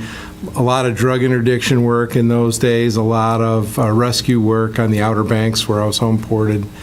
Went back from there and had the opportunity to work in the House of Representatives as a congressional staff fellow. So for 3 years, I was that guy in the movies in the back seat who passes the notes and whispers the questions to the members, helped prepare for hearings, worked with lobbyists, industry groups, oversight of agencies, really, really interesting work for several years. And I had the opportunity to continue doing that after I retired from the Coast Guard, but decided to go a different way.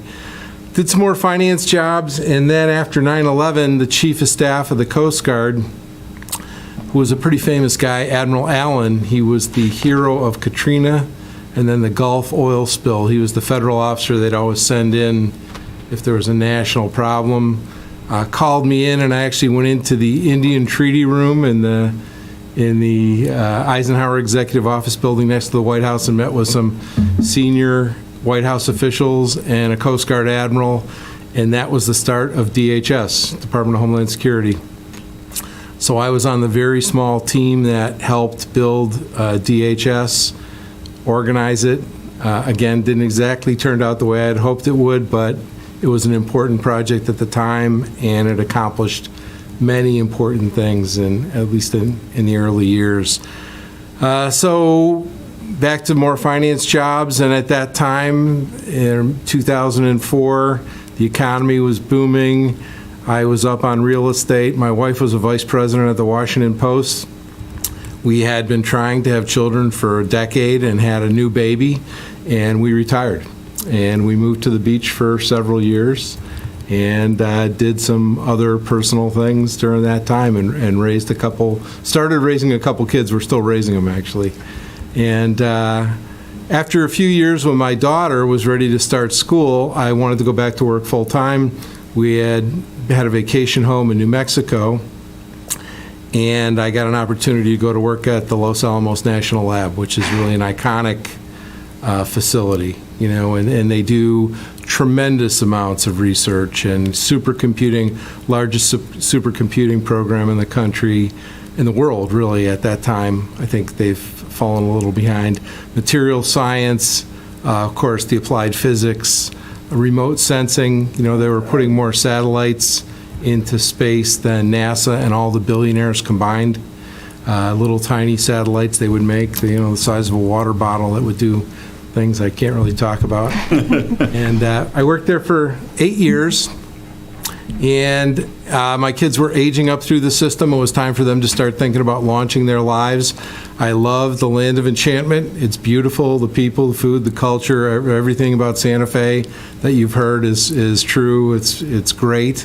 But we didn't really think it was the place to launch our kids. So coming back home to Massachusetts made a lot of sense.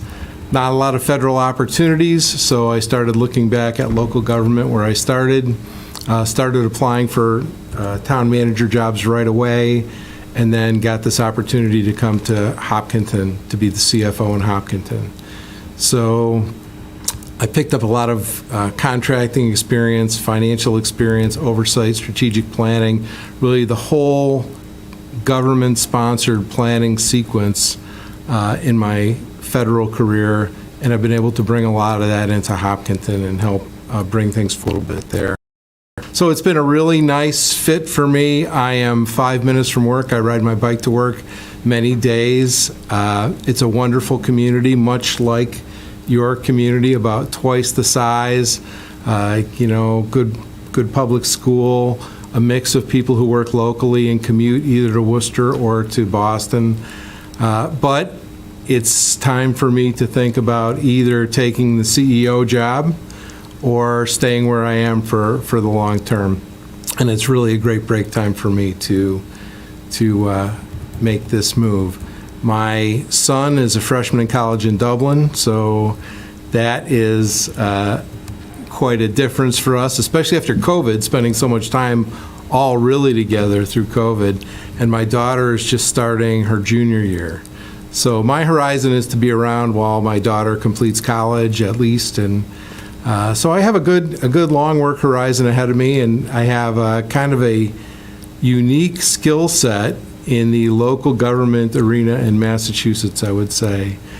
Going back to my old days in local government, when I got to meet Tip O'Neill and Ed King and Mike Dukakis when I was a college student. So nice to be back. And I'm looking forward to an opportunity to come to a town like this to try to contribute and bring some of my leadership experience and some of my federal experience to a broader role than the role I have as the CFO. Thank you. Was that a two-part question, or was that, I got so engaged in that first part? Yeah, no, I think it was, tell us about yourself, and the second part of it, I think The why. Why The why. Norfolk Right. or Norfolk? In Norfolk, I have the demographics. You see, I come in everywhere with a whole pile of paper. I have your demographics and Hopkinton's demographics, and you could be like Hopkinton with a small h, or they could be Norfolk with a big N. And if you look at the trajectory the two towns are on, I think they're quite similar. And I think you're probably, and I don't mean this in a negative way, you're probably a couple of years behind the incredible boom that has happened there. I mean, their population has doubled in the last 10 years, 10, 12 years. And I think someday that train line outside your door is going to be a fast, efficient, clean, pleasant, inexpensive way to get to Kendall Square and to get to the center of Boston. And when that happens, this will really boom. I mean, the MBTA is the big underperforming asset for our entire region, and nobody is poised to capitalize on that when it improves like you are. So, a lot of opportunity. What could happen with some of the state property that might become available? Hopkinton is getting pretty full up in terms of developable space because they have pretty restrictive zoning. It's 1 acre lots, and when they talked about doing something to make the zoning more dense, what they said is, okay, well, you can cluster 5 houses together on a 5 acre lot. But that's still 1 acre lots. I mean, you don't get any more density with that. So I think this town has a lot of decisions to make about whether it'll be in the driver's seat or we'll watch this change happen. But the change, I think, is going to happen. And people keep telling me Hopkinton is full, but everybody said Boston was full in like 1820, and then they filled in the Back Bay and the buildings went up, and now we're in the world of knockdowns. The house 3 doors down from me just got knocked down and it's being rebuilt, and the new basement hall is 3 times bigger than the old house. So I think we're all in for a lot of economic growth in Massachusetts because of everything this state has, the economic engine it is. And there's a lot of different ways to react to that.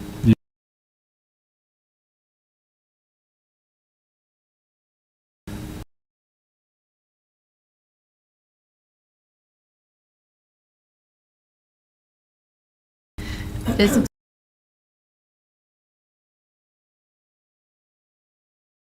Change is coming, speaking more internally to, the boundaries of this town, its residents, specifically here in Town Hall. Tell us more about your theory of change and how you bring about change in a successful manner. So I really developed an interest in the systems approach going back to, great question, and I have like so many things I want to say about that. Really having Dr. Deming, and I can't believe I mentioned him twice now in 20 minutes, but he really changed my way of looking at how things work. And then I've done 30 years of professional reading and research and study and writing since then about these topics. And the best outcomes come when you have a system-based approach, right? Where there are, and you join the Navy or you join the Coast Guard and you're overwhelmed by the policies. But at some point, you come to appreciate that mass of policy developed over 230 years is a warm blanket that you can wear to do your job and to understand what your duties are. So to have an organization that can change, you need several things. First, you need to have really clarity on what the roles and responsibilities are. Everybody needs to understand what their role is, how much authority they have, what their accountabilities are, who they're accountable to. And a lot of times, especially in these town manager and town administrations, there's one idea of what they're supposed to be doing, and then everybody else has a different idea. And it would be as if you hired a company with Bob's Landscaping on the side of their truck, and you thought they were going to mow your grass every Wednesday morning, and they think their job is to prune your trees once a month. and you're standing at your window wondering why they're not mowing your grass, and they're out there pruning your trees, wondering why you're scowling at them through the window. And it's that simple. I mean, I did a quick Google today, Harvard Business Review, importance of roles and responsibilities, and there was like 5,000 hits. It's the basic theme that people don't get right. So I think you have to start out with a deal where everybody understands the deal and understands what the expectations are. And that doesn't, I mean, in many towns, there's statutes, and there's not one here. You have a nice description on your website, but really, whoever gets this job in the first several months, the extent to which they can get alignment with you on what this job means and what its authorities are and what its roles are, the more successful they will be. And anybody that walks in and tells you they did their research and they understand what that is right now, I don't know how they could do that. I don't know how any of the four of us could do that right now from what's published. So I think getting to that point is a good first point. And then I'm big on process improvement, continuous improvement. When I worked in DOE, we had this nuclear quality assurance. We not only designed the weapons there, we produced them. So I was actually doing some oversight of this factory-like operation that made sensitive components for nuclear weapons. And I really am a strong believer in moving to process-based approaches. And that means not going off yellow stickies or remembering that you send the tax bills out after the tulip bulb sale, or that after your granddaughter's birthday you do, and that's how many smaller organizations run. There are at best cheat sheets that people have and pull out and go through at critical times for processes, but there's not really the documented processes that make an organization resilient if one of your employees hits the Powerball, right? Imagine if one of your best employees hit the Powerball tomorrow, right? We don't like to talk about the bus scenario. So they hit the Powerball and they're off to Switzerland to ski or going to St. Bart's or something. How are you going to survive if everything is in a person's head? So in my current job, I have some of the foremost experts in municipal government, I think, in Massachusetts working with me, and my task has been to get them to commit their knowledge to paper so that when they leave, we can bring in somebody who's not the expert who can pick up that duty and move on.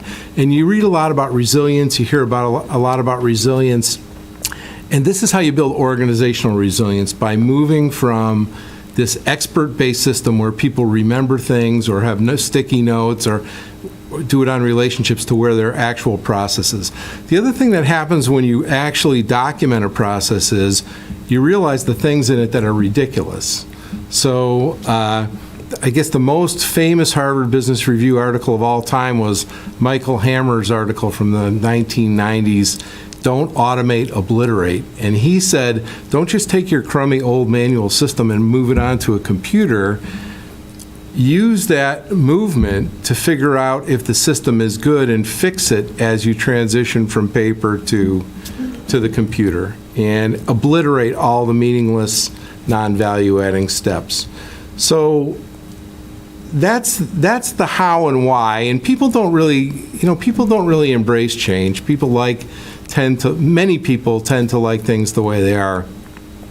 And my experience is that when you deliver success, people become more open to accepting change.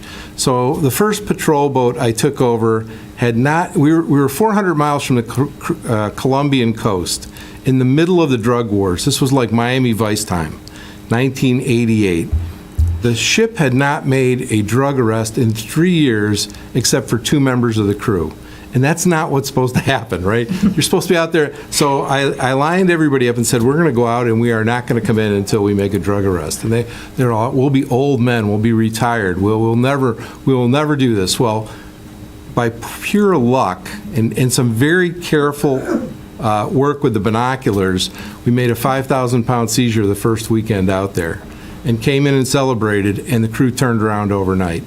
That success that they hadn't had in 3 years gave them perhaps the false impression that I knew what I was doing, because I was just being stubborn. But they thought I had some magic skill to go out and make these arrests. And we racked up a number of arrests over the following months. And the mood of the crew changed. The groups that were balkanized within the crew came together. People want to be part of a winning team. And people are smart, and they know when things are better and working better, and it reduces risk for them. You know, I mean, we had a case in Hopkinton where we went through a whole year, and the person who was supposed to put in the new water rates never put them in, okay? Because it was something they remembered to do based on somebody's birthday, and they forgot the birthday. And so we had the rate hearing, and they didn't change the rate, and we went through a year. After doing the analysis, proposing the rates, having the rate hearings, the rates never got changed. That's not good. So moving to the process-based approach helps with those things. And people accept more the more victory you deliver, the more wins you deliver. So I'm going to piggyback on that a little bit. So I agree with you. The policies or the systems are kind of the, I'm going to try an analogy here. They're kind of the corral. Yeah. They're the corral keeps everybody.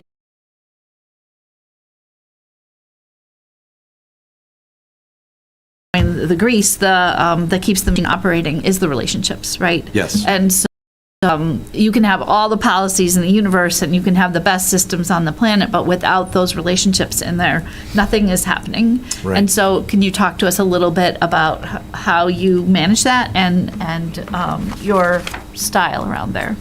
Sure, I'd love to talk about that. And again, you know, I think, so I guess I really started my career as a grill man at the Miss Florence Diner. And so as a 15 or 16-year-old, I was dealing with a whole spectrum of society, from judges to felons to people from the VA hospital to truck drivers coming in and out. It was really a great developmental experience, and a lot of kids don't get those kind of experiences now, I think. It's a bad thing. So I think most of us and people who get into the positions you're in have the natural disposition to try to build those kind of relationships. But I think there are things you have to do and ways you have to behave in a leadership role to make that work, to make it more than a friendship, to make it a productive working relationship. And the first thing you have to do, and it's from the CPA's creed, is that you have to pay attention to the tone at the top. So ethics starts at the top and it filters all the way down. One of the big four accounting firms got hit with a $100 million fine today for violating their ethical standards of the accounting profession. That is not a trivial fine in corporate America. A $100 million fine for a partnership enterprise is a very serious fine. Clearly, the tone at the top, which is a canon of the accounting profession, was not there. And when I worked at the National Lab, I mean, there were issues at the top. A very bloated sense of entitlement, a lot of favor trading, a lot of special favors for family and friends, and I spent a lot of time trying to drive that out of that enterprise because it was an important enterprise. So I think you have to come in and you have to walk the walk. You have to model an ethical behavior. And the foundation of public service is an ethical approach and an ethical behavior. We can take suboptimal outcomes, right? There are going to be times when you make a good decision or you do the right thing and you still get a bad outcome. That happens. It happens if you flip coins. It happens in life. All you can do is do the best you can do and make good decisions, and you will usually get good outcomes if you have a good decision model, and you will sometimes still get bad outcomes, but you will always get bad outcomes if you sacrifice that ethical tone at the top. I think the second thing is to be clear about what people's authorities are. I wouldn't want to come into this job and be tentative about what you wanted me to do, and I wouldn't want to feel constrained about what you want me to do, and I wouldn't want a person 4 levels below me to feel constrained about what they can do. Everybody has authority and everybody needs their authority. So there are clerks outside my door in my office in my current job who can abate little motor vehicle excise tax bills, right? That is their authority and they can do it. They're trained on it, they understand it, they have complete authority, and they can grant them and they can deny them, and they get supported if they do either one. So I think really giving people authority and supporting them. I think the next thing that helps with relationships is being predictable. And I really learned this as a young captain of a ship. You know, people are always going to try to figure out what you want and how to respond to you. And to be very calm and predictable is very important. You don't want people thinking that one set of behaviors on day A is going to lead to either acceptance or, you know, even endorsement, and on the next day it's going to be criticized or punished. So trying to be consistent and clear about what those expectations are, not jumping all around and changing expectations, really important. 360-degree awareness. When I talked to the chair about how I would see this going forward, I said I embrace 360 reviews, and if you could figure out how to square or cube 360 to reflect that you have people on boards and commissions and volunteers and all kinds of people who will have ideas about the town, how the town administrator is doing their job. I think you need to hear it all. And you don't have to accept the hate or the slagging or the, you know, the personal attacks, but you need to hear it all. And then you need to sort out what is valuable, and you need to internalize that and try to adjust and grow and change and learn and keep learning. Transparency, you know, I think getting information out there, all your meetings are televised. If you look at my website, I have pages and pages of documents. I write issue papers, I write press releases, I do things to get information out to the community. It's a big day for me if I'm out with my kids and somebody stops me at the muffin shop and tells me they read one of my papers, and my kids will look at me and say, I can't believe this lady with a baby in a carriage just stopped you and said she wrote read your paper about overrides or underrides. But I think just trying to get everything out there and sharing everything is another thing you can do. And then, you know, as a supervisor, you do have a duty to monitor. So you give people authority, but you have to monitor how things are going. I really love metrics. You'll see that on my webpage if you and you collaborate with people on how to get better. And finally, you know, not everybody is great at everything. Right? Like, I don't know that I would hire Big Poppy to be a roofer or to work on my computer. I don't know. But he was great at what he did. And what managers have to do is get the great things out of employees and then find ways to use a team to make sure everything else gets done. So I have one team that I work with that is, you know, has two people who are very different on it, and one is extraordinarily knowledgeable about the subject matter, and the other one is administratively very adept. So making them work together on finished products is really important because they produce products better than either one of them could produce. And there are times when I go in and I will improve a product for an excellent employee. I really believe if you're doing everybody else's job, you're not doing your own. So you can't do everybody's job, and I don't want to do everybody's job. I've done a lot of those jobs. I don't really want to do them again. But I think to help somebody get over the line for a town meeting presentation or for an important public session, you know, and you hope some of that will catch and it will be a learning opportunity. So I think that's a pretty good list of things that if you try to do those as a manager, the relationships come. I mean, there are haters, right? There are haters out there in the world, but they're in the minority, I think. I still think that, so. Thank you. I'll ask a question. Yep. I have to read my cheaters.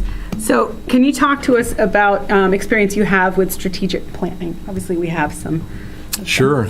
Yeah, so I was actually a planner. So, I was a planner for a couple of years. In the government, it basically works on this system, and I always hesitate to use his name because he had so much mixed outcomes. But Bob McNamara, when he came from GM to the Defense Department in 1960, he did so many, you know, there were some problems, but he brought an industrial planning model to government, and it's the model they teach now at the Kennedy School, at the Lyndon Johnson School at the University of Texas, at the Wagner School at NYU. the planning, programming, budgeting, execution, evaluation system. And I have had jobs in every aspect of that, And in fact, I've got all these planning documents here. So, just so I could hold them up and show you real life examples. So what we've done in Hopkinton in the last 2 years is developed a mission vision statement, right? So we have that, and that rolls down into some plans. We have a town master plan. We have starting to have some strategic plans. Then we had a strategic planning session, and each department came in and used the same form.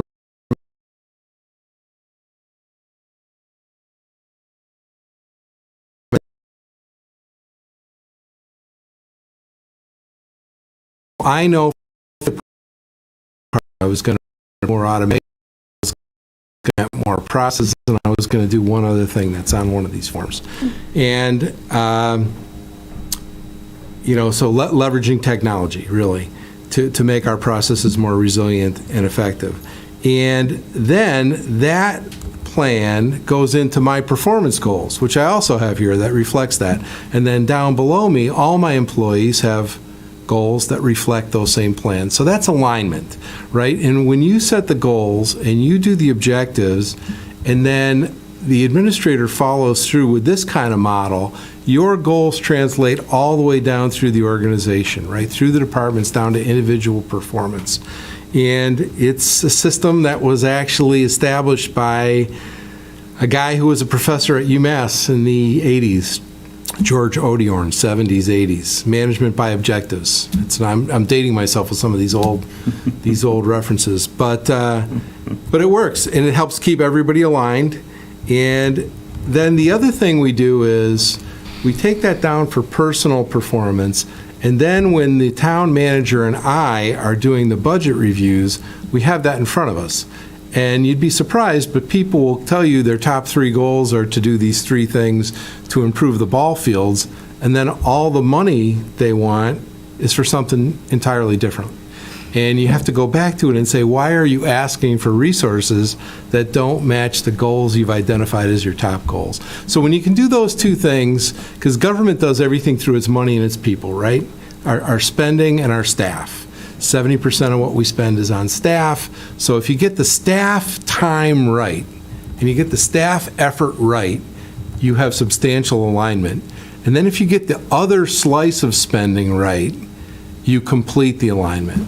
So it's an important thing to include in every budget cycle, is to look at that kind of an infrastructure. And it's not that burdensome for the leadership to do it. It's a few work sessions, and then it sets up a whole year of planned work, and then it allows us to look at the end of the year and do what Dr. Deming told me to do, analyze the outcomes and see whether what we did worked, what worked well, what worked poorly, and then adjust the plan for the next year and engage in that cycle of continuous improvement.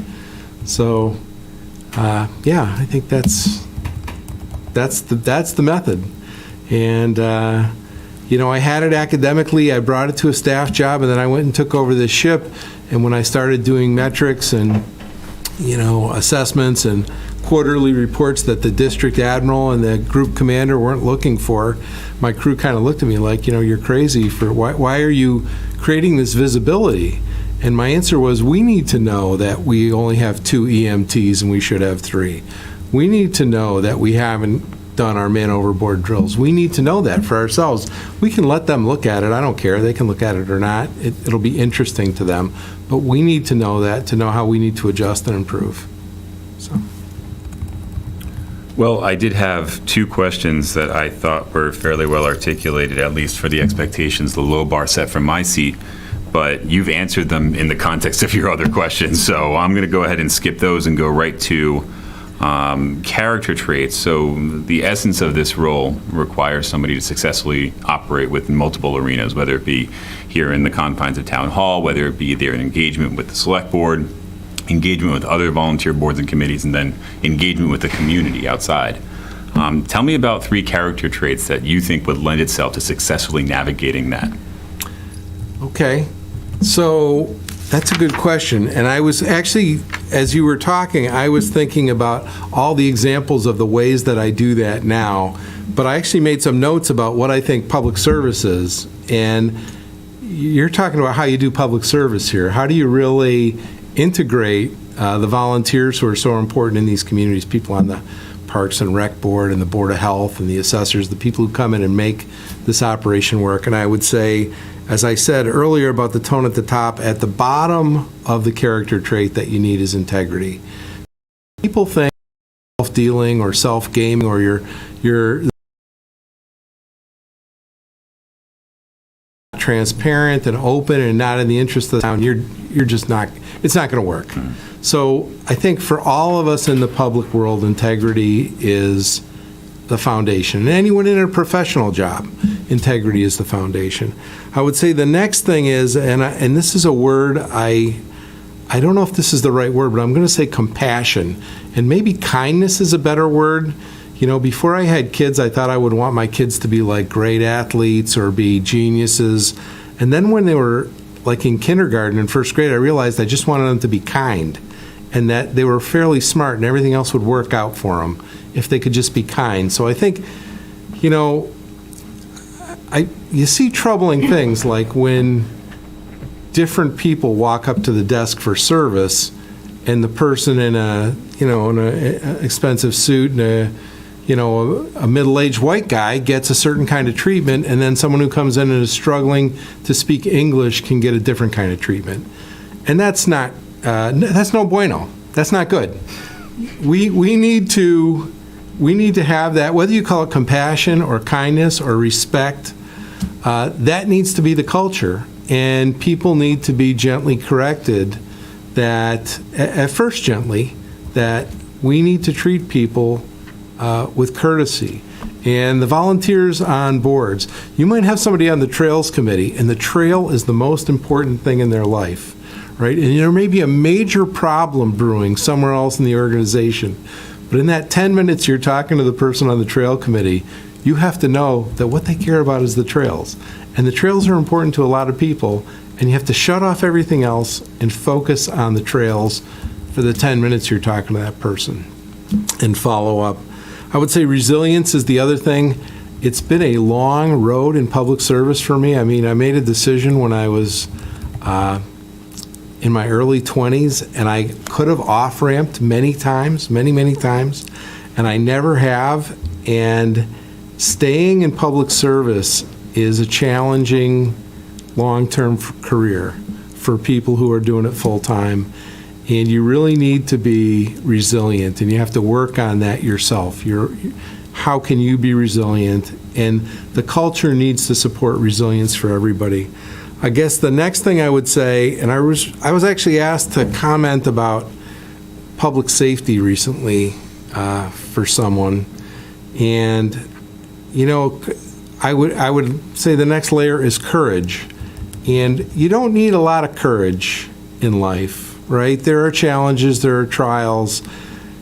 And in home, in your family life, it can require courage at times, if you have family issues. But at work, there's not a lot of courage. Firefighters, police officers, maybe once, maybe twice in their career, they will genuinely be called upon to behave courageously. Maybe a teacher, maybe a public health nurse. Less likely if you're collecting the excise tax. But there is that rare occasion when people in public service need to be actually courageous. And fortunately, it's not every day, because it's hard when you face those challenges.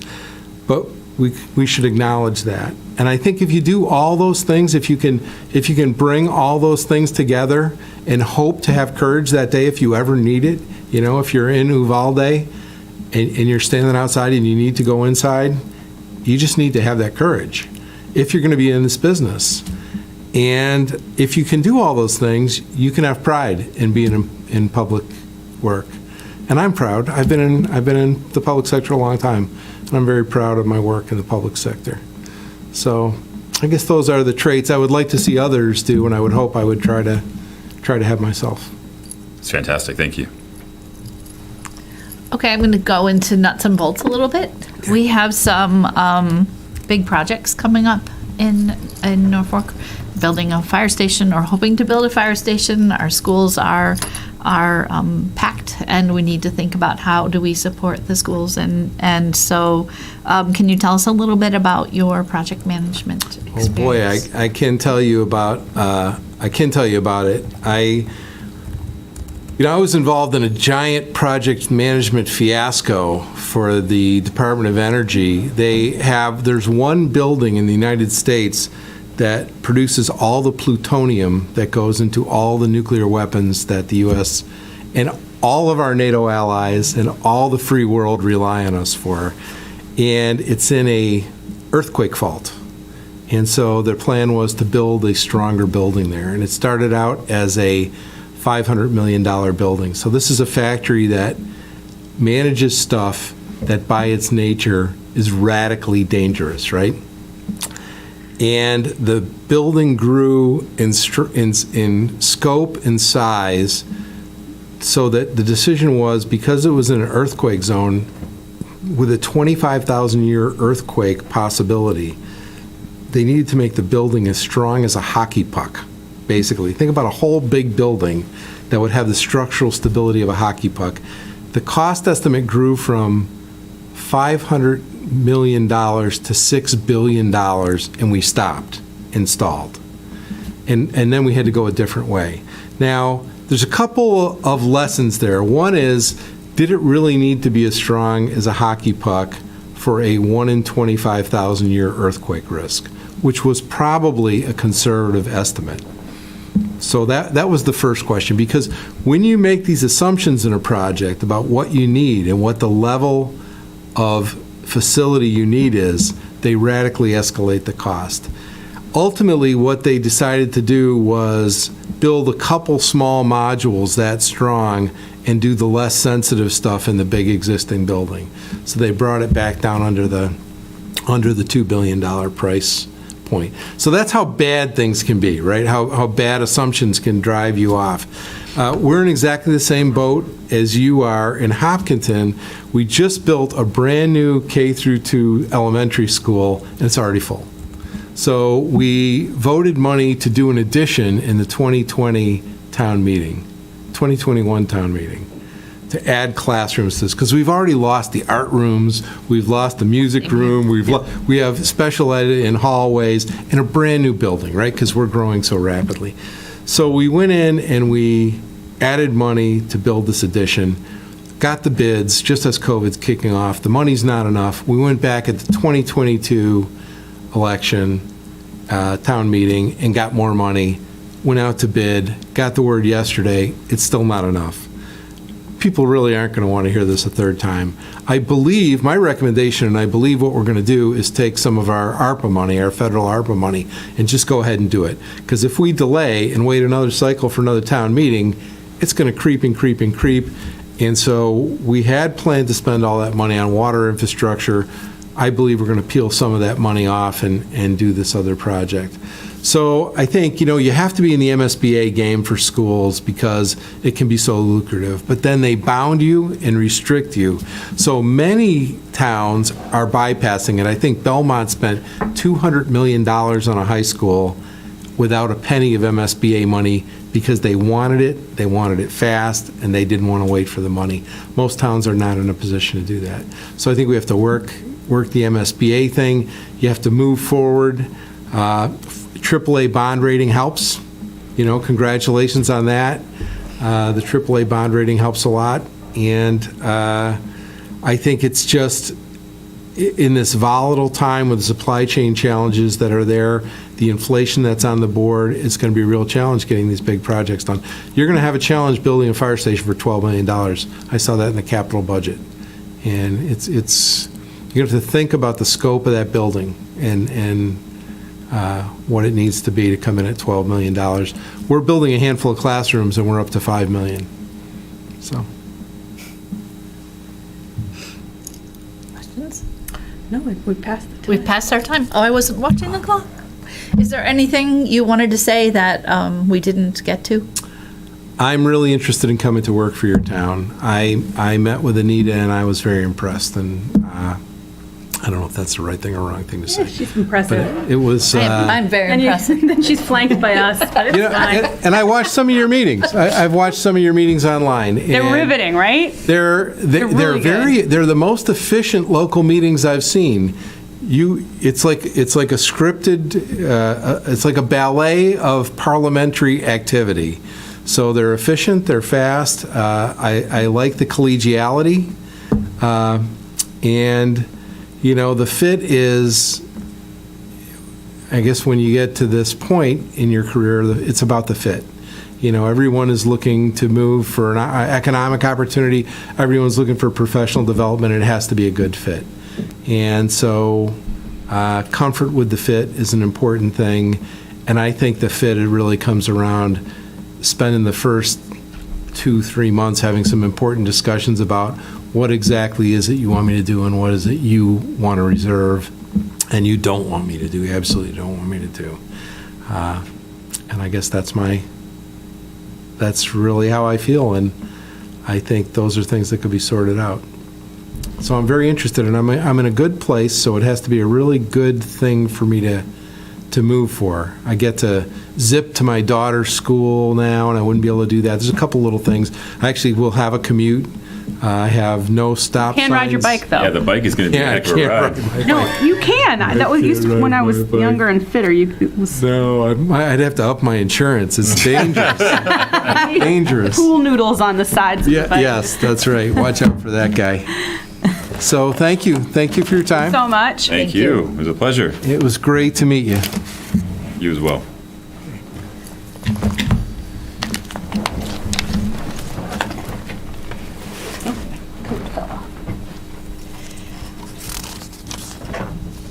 Andrew, could we do a 2-minute? I'm going to beat you there.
what are the positive attributes that we think if we talk about each candidate briefly and then talk in general, does that feel okay with everybody? And what are the attributes that match the needs of our town? And just being careful that we're not making personal comments. Again, in the stay out of jail, do not collect $200. I feel like she keeps looking at me when I'll look at Kevin this time. You're going to stay out of jail. I'm like, I feel like she's like, CC, don't say anything that will get us in trouble. I feel like that's what's happening. And I'm just so, saying, I'm well, I'd feeling a really little rather not get in trouble. This is my first rodeo, and so I'd rather not get in trouble. And so if we start with Jeremy, who was our first candidate that we saw, Jeremy from Mansfield. Medfield. Medfield. There we go. Medfield, which is almost like Mansfield, only a few letters different in the middle. And also right next door. Yes, and also right next door. So positive attributes for Jeremy? I'll go first, and I'll start by saying kudos, because I thought all three were great. Yes, absolutely. I really legitimately, first candidate came through, wow, that's a great candidate. We should probably go with that candidate. Second candidate goes, oh, Jesus, now we have a ball game. That's a great candidate.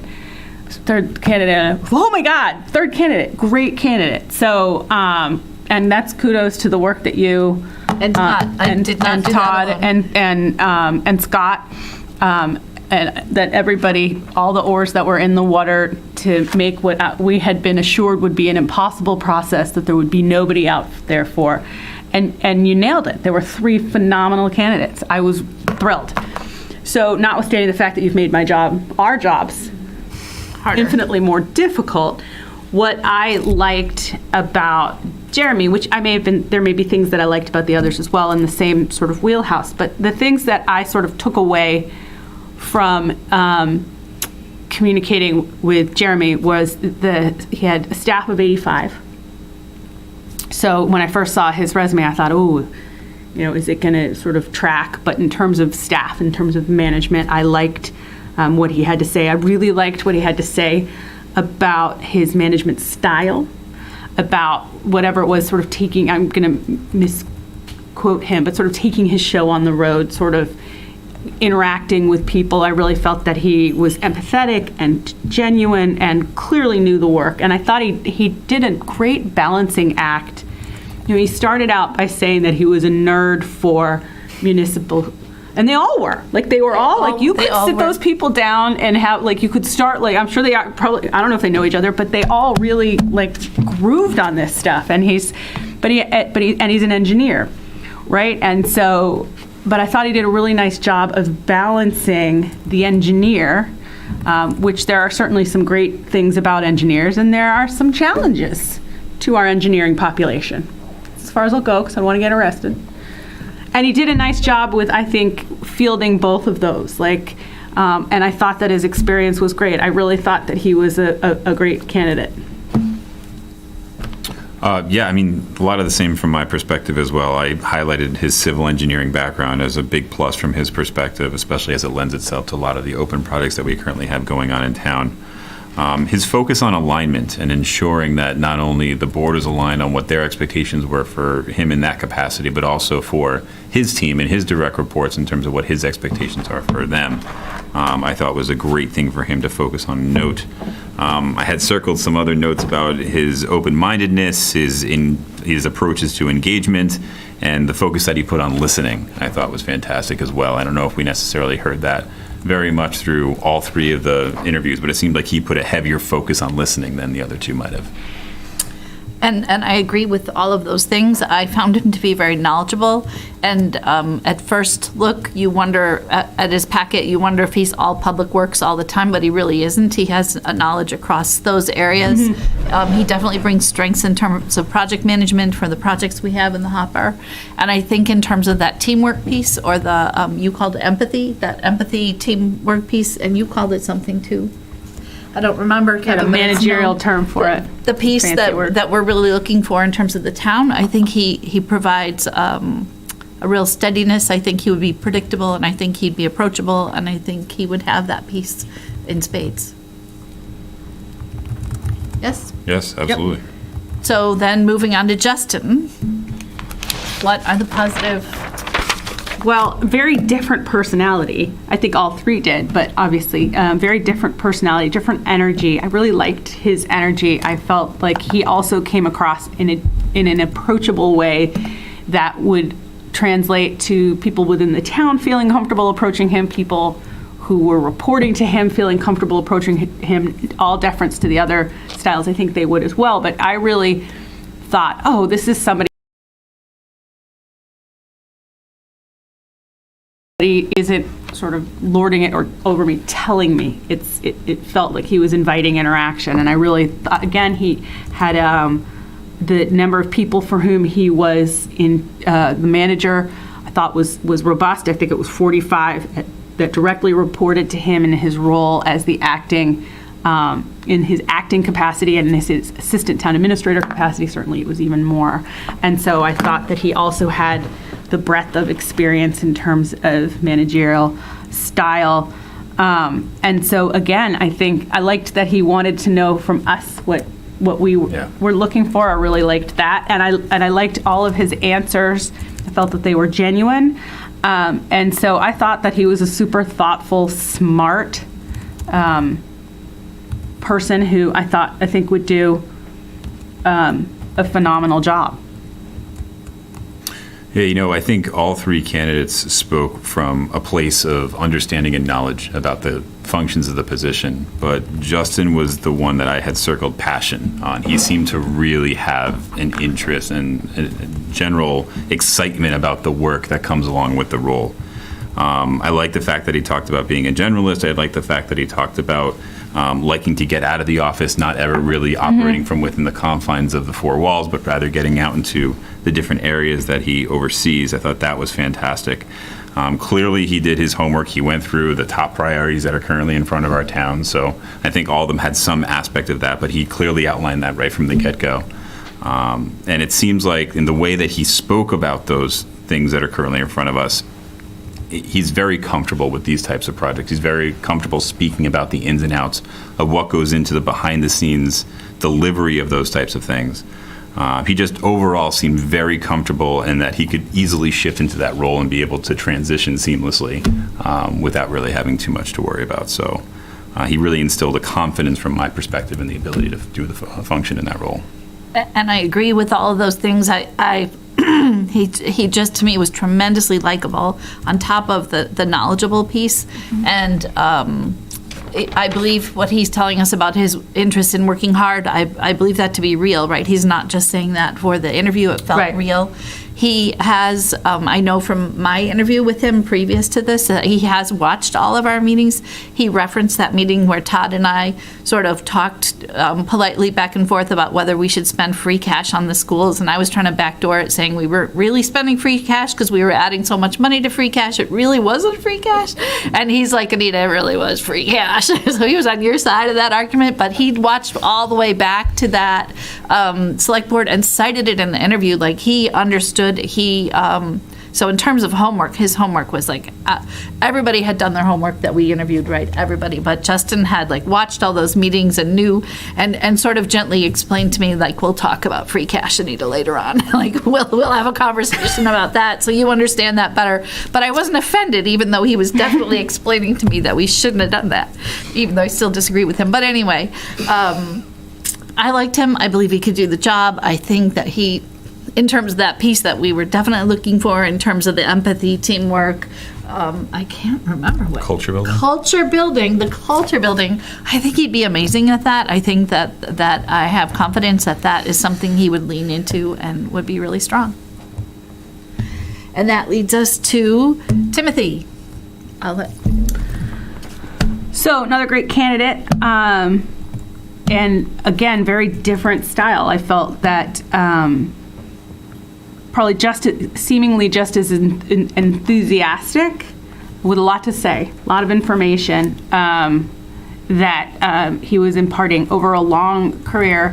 And so I thought that in terms of the advantages, this guy knows his stuff and he can cite to it and really not just talk the talk. Like, I think that any one of us could do our homework and regurgitate facts and figures. I think that for him, it was very clear. I mean, he had a page of maybe two pages of notes, but that was sort of very thoughtful. Like, these are the things that I want to sort of make sure people know about my style. But other than that, he was really just from the heart talking about all of these concepts and how he views the role. And I think that that style, it would be very effective in terms of giving people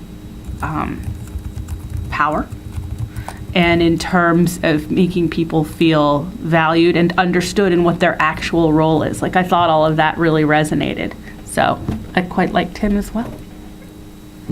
Yeah, I mean, I circled wealth of experience about 17 times during the course of his Plus really cool outline. jobs in his 20s. I mean, some of the things I that he really wanted to tapped hear. I'm like, into- can we talk more about that?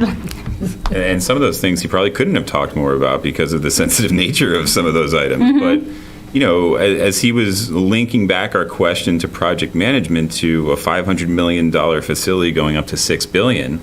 And then they brought it back down at And $2 then billion. he brought it back down, right? I mean, at first I Still was like, $2 billion. 2 many zeros 500. there, but no, but he did. He eventually tied it back into something more applicable into the school situation in Sure. Hopkinton, and I think he did a good job of that. So while he does have this wealth and long career of experience that he's able to go back into, I think he's able to pick out relevant pieces That's and right. 'cause apply you it to would the wonder, right areas. You'd think, is this, Right. we don't have much nuclear capability here. And then he brings it back to a community that's very similar in Yep. alignment to ours. You're right. I experienced that as well. I loved his emphasis on process improvement. I mean, I thought that was a great way to be able to approach change Your management. eyes were glistening. Yeah, seriously. when I you got all talked about Jamaican that. excited. It was, just like, yeah. And then talking about areas of responsibility definition and accountability. I thought that was a big thing as well, not only for those who work within the direct report hierarchy, but also within boards and committees, and helping everybody to have a level of understanding as to what's expected of them and what's expected of the role right back. Level setting like that, I think, is going to be a big piece of success for whoever comes into this role next. High level, I have the utmost confidence that he'd also be able to slide into this role and be effective on day one. He seems like he has the ability to make that transition, and he has the background to be able to lend itself to what we're looking for. And I agree with that completely. Just a wealth of knowledge. And I felt like the process improvement, not only his conversations about that in the previous interview and in this interview, not only would be good for the town in terms of helping us be more efficient, but also in terms of people's satisfaction in the work. Like, he talked about wanting to be on a winning team, and if you get more efficient and more productive in your work and feel like the work is there supporting you instead of you're like slogging through the work, I think that is a win-win-win. I think his project management, obviously he can do that, and then the empathy, teamwork, culture building, I remembered it this time, I think would be really strong. Like, I think he does care deeply about people, and I think he chose Norfolk with intention and said, this is a town I would consider. I don't think he's out there shooting his resume out everywhere, and so I think he's a very strong candidate. And so then we have the very difficult, because we have 3 strong candidates. I know. And so in terms of next steps, I'm a little bit, I have no experience in this. And so in terms of next steps for us, do we say our top 2? Do we say just say our favorites and then go from there? Do we want to talk more about what candidates offer? I'm not super clear on what makes sense for us next, so I'm open to conversation. Well, I think the first thing I would ask is the expectation that we come out of this evening with a single individual that we look to move forward with, or is the idea that that decision would be coming at a consequent meeting? So I think we have 2 options. One option is we could leave here, we could go either way. We could leave here and come to well, it doesn't need to be a consensus, it can be 2 to 1, but we could make a decision tonight and say, this is the person we want to go to, and we could do that. Or we could say, we want to sleep on this, we want to do a little more Google, we want to do a little more, I know that that's where you live, and we want to really sleep on this I decision. live in LinkedIn. I don't live in Google. Okay. Also Google, but and also LinkedIn and also- Facebook. And so we could say we want to sleep on this. Like, this is a really important decision. It's probably the most important thing that we do. And so we could say we're not ready to do that, and we want to sleep on it, and we'll bring it to our next board meeting, which is July 19th, right? July Something teen. 14th or 16th. 14th? July 14th, I knew it was July. which is Bastille Day in France, I think. 14th, which is a Thursday. Friday's Which is a Canada Day. Thursday.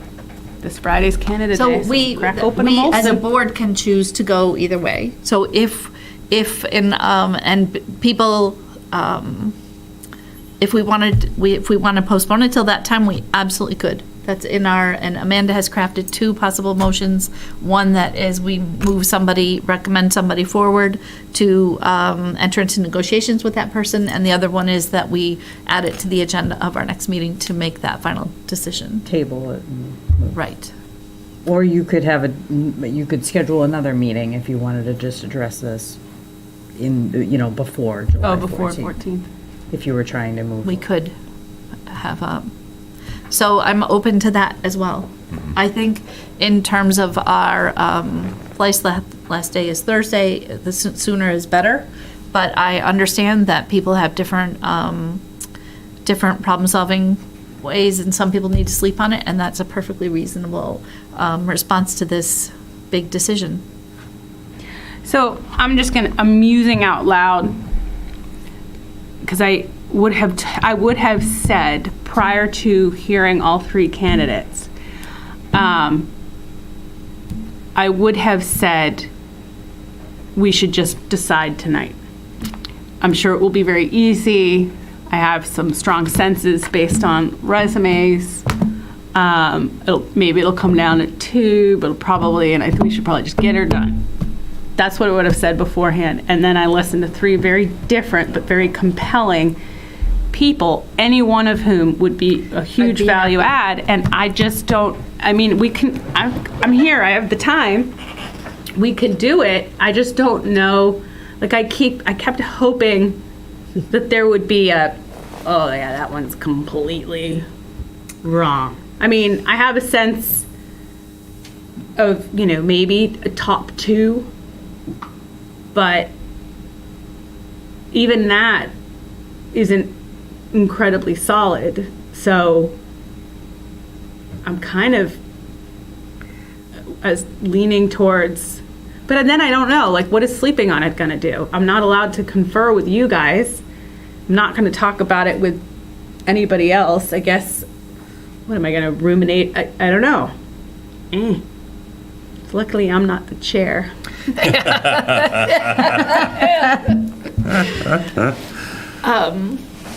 So I would say we just say we're really, I don't know.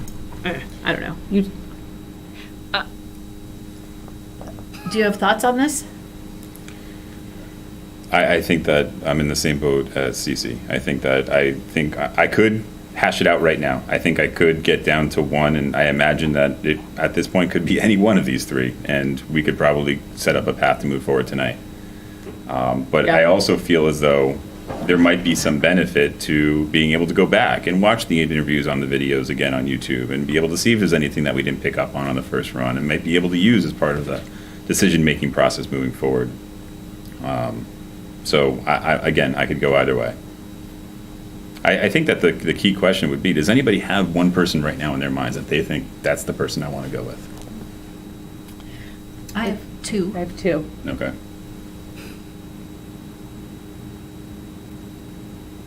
Are they Justin and Tim? Yes, sir, they are. No, Okay. Justin and Jeremy. Which is so we could create the common denominator. And Justin's on everybody's list. He is. I'd feel incredibly comfortable with Justin. I also thought Jeremy was great, but since the common denominator is Justin, it may not be the most common sense way of doing it, but I like it. I feel very good about that. And then we can get it done tonight, and then then you can do the negotiation piece.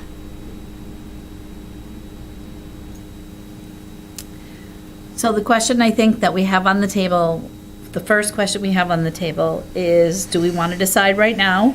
Or do we want to think about it further? And then the second question that we have is, there is a commonality there that is across. Given that there's a commonality, I know we're just discussing right now, given that there is a commonality right now, I would say we're here, let's do it tonight. Just go for it. Crazy.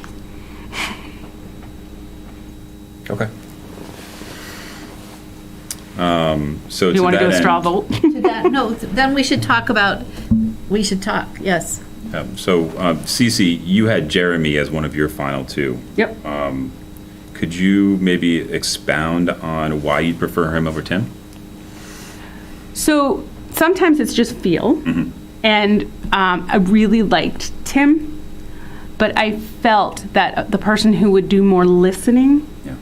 in town of the two would be Jeremy. Jeremy really came across to me as super knowledgeable and thoughtful in a way that, while I really like Justin came in with a very different process and a very much sort of soundbite kind of a methodology that it took me a little while to gauge, and I finally did, but to gauge that he really did have the substance and the knowledge. Like initially I thought, oh, it's sort of more salesy and less substantial, whereas Jeremy came across as committed and thoughtful and knowledgeable from the outset. I felt like he was sort of in the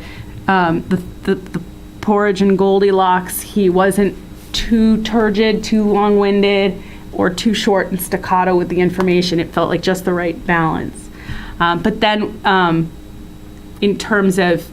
so that was why. It was just more of that thoughtfulness. But once I got the sense of Justin and his depth of knowledge, I thought that he would be as good a choice as Jeremy. Very different in terms of energy and how he would address it, but with the same core hard work and empathy and sort of building a team. And so I left after that, after that, thinking, okay, I think we would be really well served with either. Tim has an amazing amount of knowledge, but I just didn't sort of think there was, like, if you were like, too bad, so sad, it's Tim, I'd be like, great, the town did really well. But if you were to ask me which two, I would say Justin or Jeremy. With Justin, because it wasn't, like it was definitely Jeremy, and no, I can't think of a second, because they're all really good. Yeah. They are all good. I think the thing for me that peels away Justin and Tim to a different pile than Jeremy had to do with your change question. And I don't remember which one of them said it, but change is coming, right? Change is coming to Norfolk. And I feel like as change comes to us and as we have to respond to some things that we're really going to wrestle with, because we can't even change our street signs, right? And so that is hard for us. And so change is coming. Like, it is coming. Winter is coming. It is coming. Well, it's maybe not. I hope it's not winter, but change is definitely coming.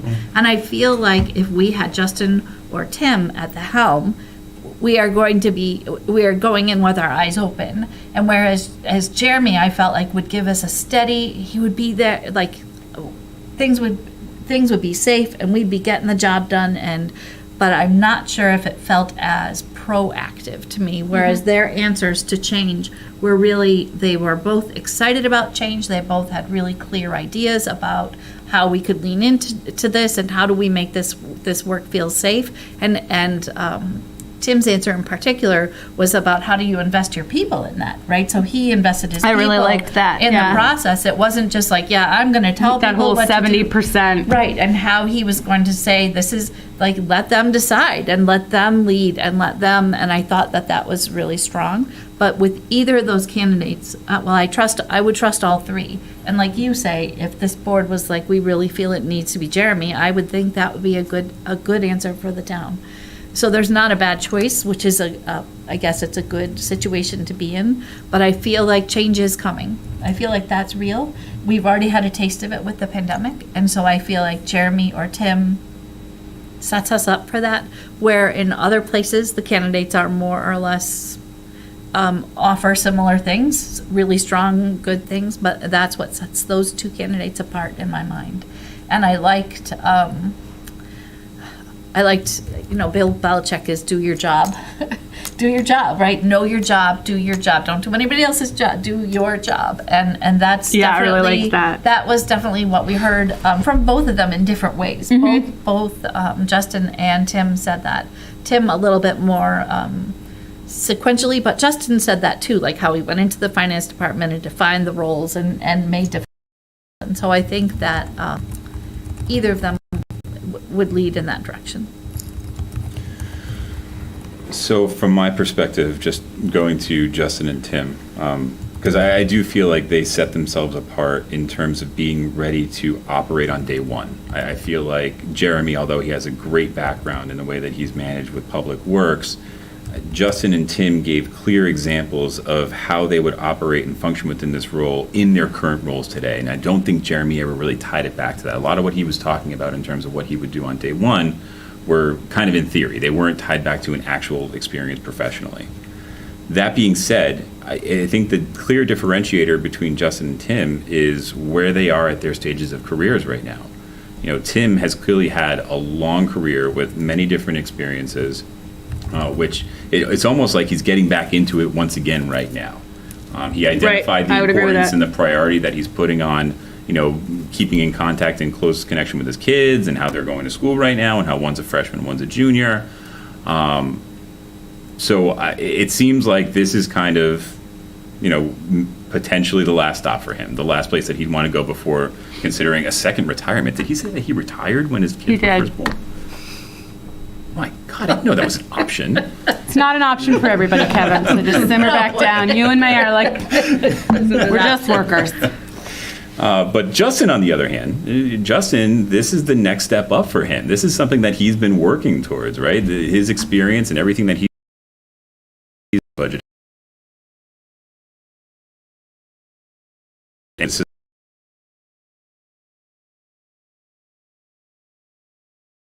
for him as well. Well, I think it's very clear development opportunity, and it's interesting because when I was looking at the resumes, one of the things I was thinking is this isn't necessarily, because, it's a really fun, wild town, it's not necessarily people's last stop if they're at that place in their career. But then I thought, well, does that even matter?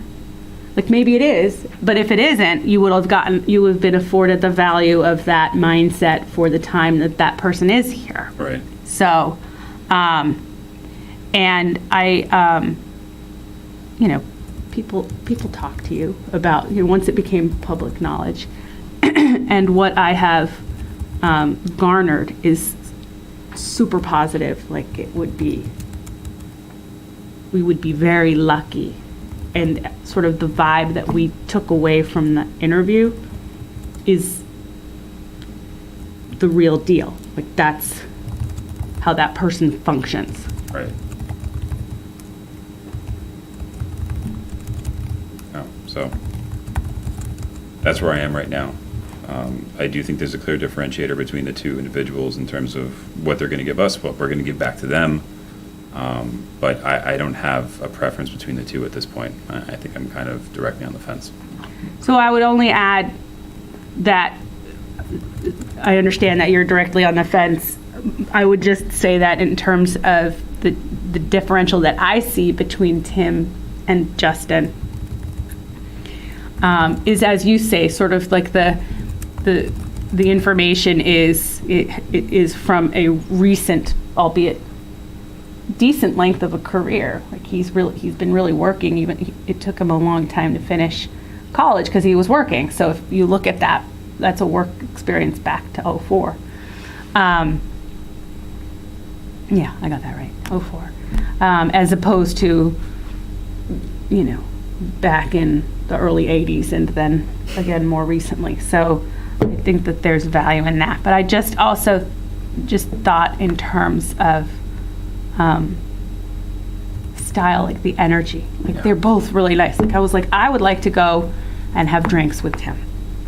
I think he's going to be a great guy to have a few cocktails with and hear more stories and talk and learn. But in terms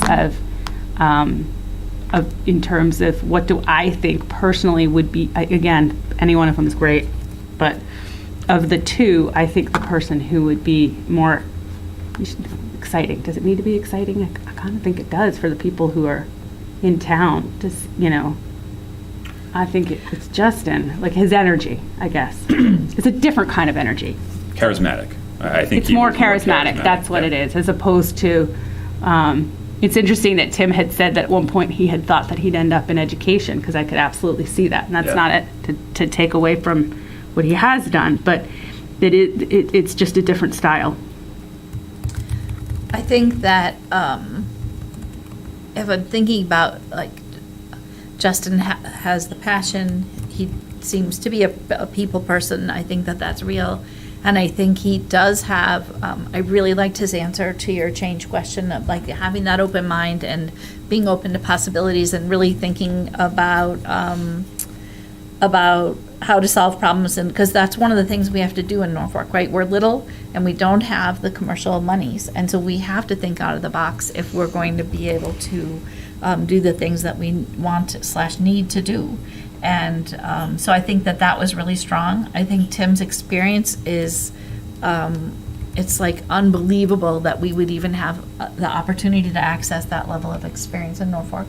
And I think the experience that he brings would help us align our systems in a way that's really elegant and that really has the voice of all the excellence that we have in our departments right now would have a voice in the building of that or aligning of that. And I think that's really interesting and exciting. I think in terms of charisma, absolutely. And in terms of, I think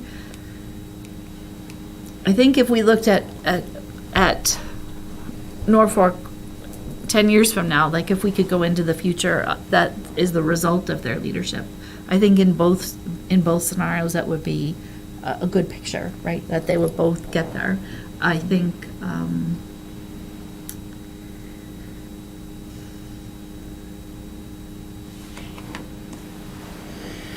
don't know what I think.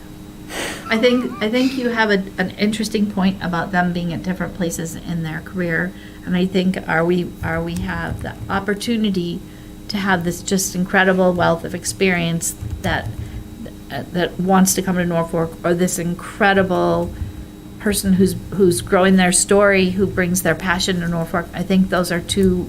We're just about the luckiest town. All three, really, but.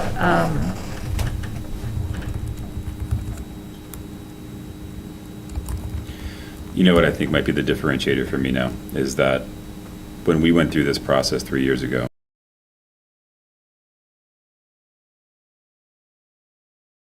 select board, there was the need for somebody to come in and instill a sense of understanding and be able to go from day one on what the responsibilities and the functions of the job provide. Now I feel like we have some more experience on the board. We have people in our department head positions that have a wealth of experience in their roles. And I think that if we were ever to be set up to be able to accommodate for somebody who is coming in to take the next step in their career, I think the situation, the structure that we have in the town today accommodates for that, the best that I think I've seen. So whereas before I think I would have been hesitant to bring in somebody who needed to be developed, who needed to be guided along, I'm more confident with that now. I feel like we're set up to be able to do that a little bit better than we were before, and please feel free to disagree if you guys have a different I don't idea. disagree with that at all. I just don't know that Justin needs to be brought along. I think in terms of like actual sort of town administrator experience, I'd argue that his experience level is different, but tantamount to Tim's in terms of Tim's break and sort of federal government. Like there's tranches of the work that the town administrator does that Tim will knock everybody out of the park 100% of the time. But in terms of being a generalist, to use Justin's term, I would actually argue that Justin has as much experience based upon where they both have been in the last little while. But in terms of taking it to the next level, I agree with you that we are in a completely different place than we were 3 years ago, and we have the opportunity to be more proactive in looking at somebody who has the ability to sort of lean into change as you say. And I think it will be important, no matter who we choose, that we as a board support that person in that journey, right? So that they feel our support as they lead us forward. I liked Justin's answer. I liked all of their, well, we didn't ask the question of Tim because we ran out of time, but I liked both Jeremy and Justin's answer. But Justin's answer in particular regarding how would you handle a board being misaligned, like not being of the same mind as you. And I thought that he had a really spot on understanding of the role and how he would handle it. And just sort of to your point about the board letting them know that they're supported. If you're supported, then you can feel comfortable letting people know when you disagree without it becoming a thing. I almost got the sense the way that he kind of smirked and laughed to himself before he answered that he's absolutely dealt with that before. Right, yeah, that felt like a been there, done that. That, yeah, well, I have experience about that, no doubt. Right. And you're right, he had a very good answer.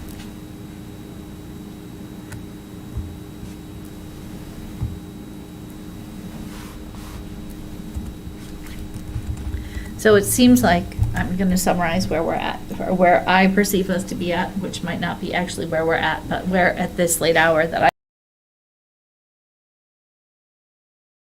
I were to vote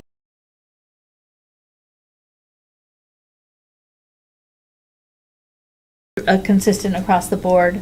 I'm not Jeremy, I'm saying the wrong names. Justin Two J's. has the support of all three of us, but a vote for Tim, it seems like that would be a 2-to-1 vote.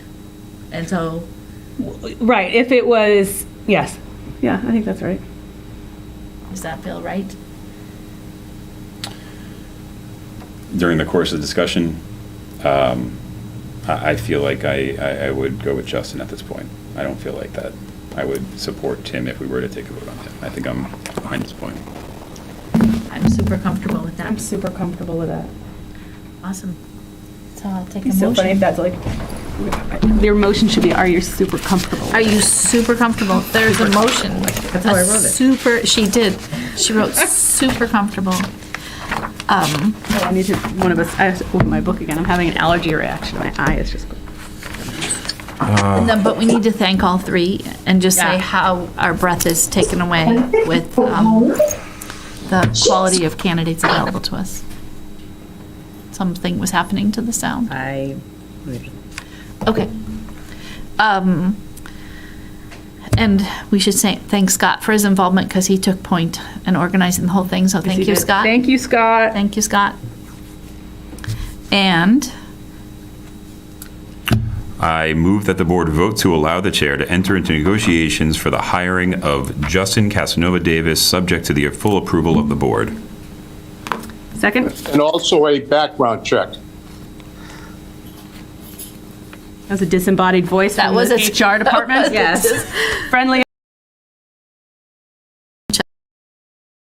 Second? all those in favor say aye. Aye. Thank you, Amanda, for your role in this. I think we need one more motion. Oh, I move that we adjourn. Second. All those in favor? Aye. Aye. Thank you, Amanda. Thank you, Scott. Thank you.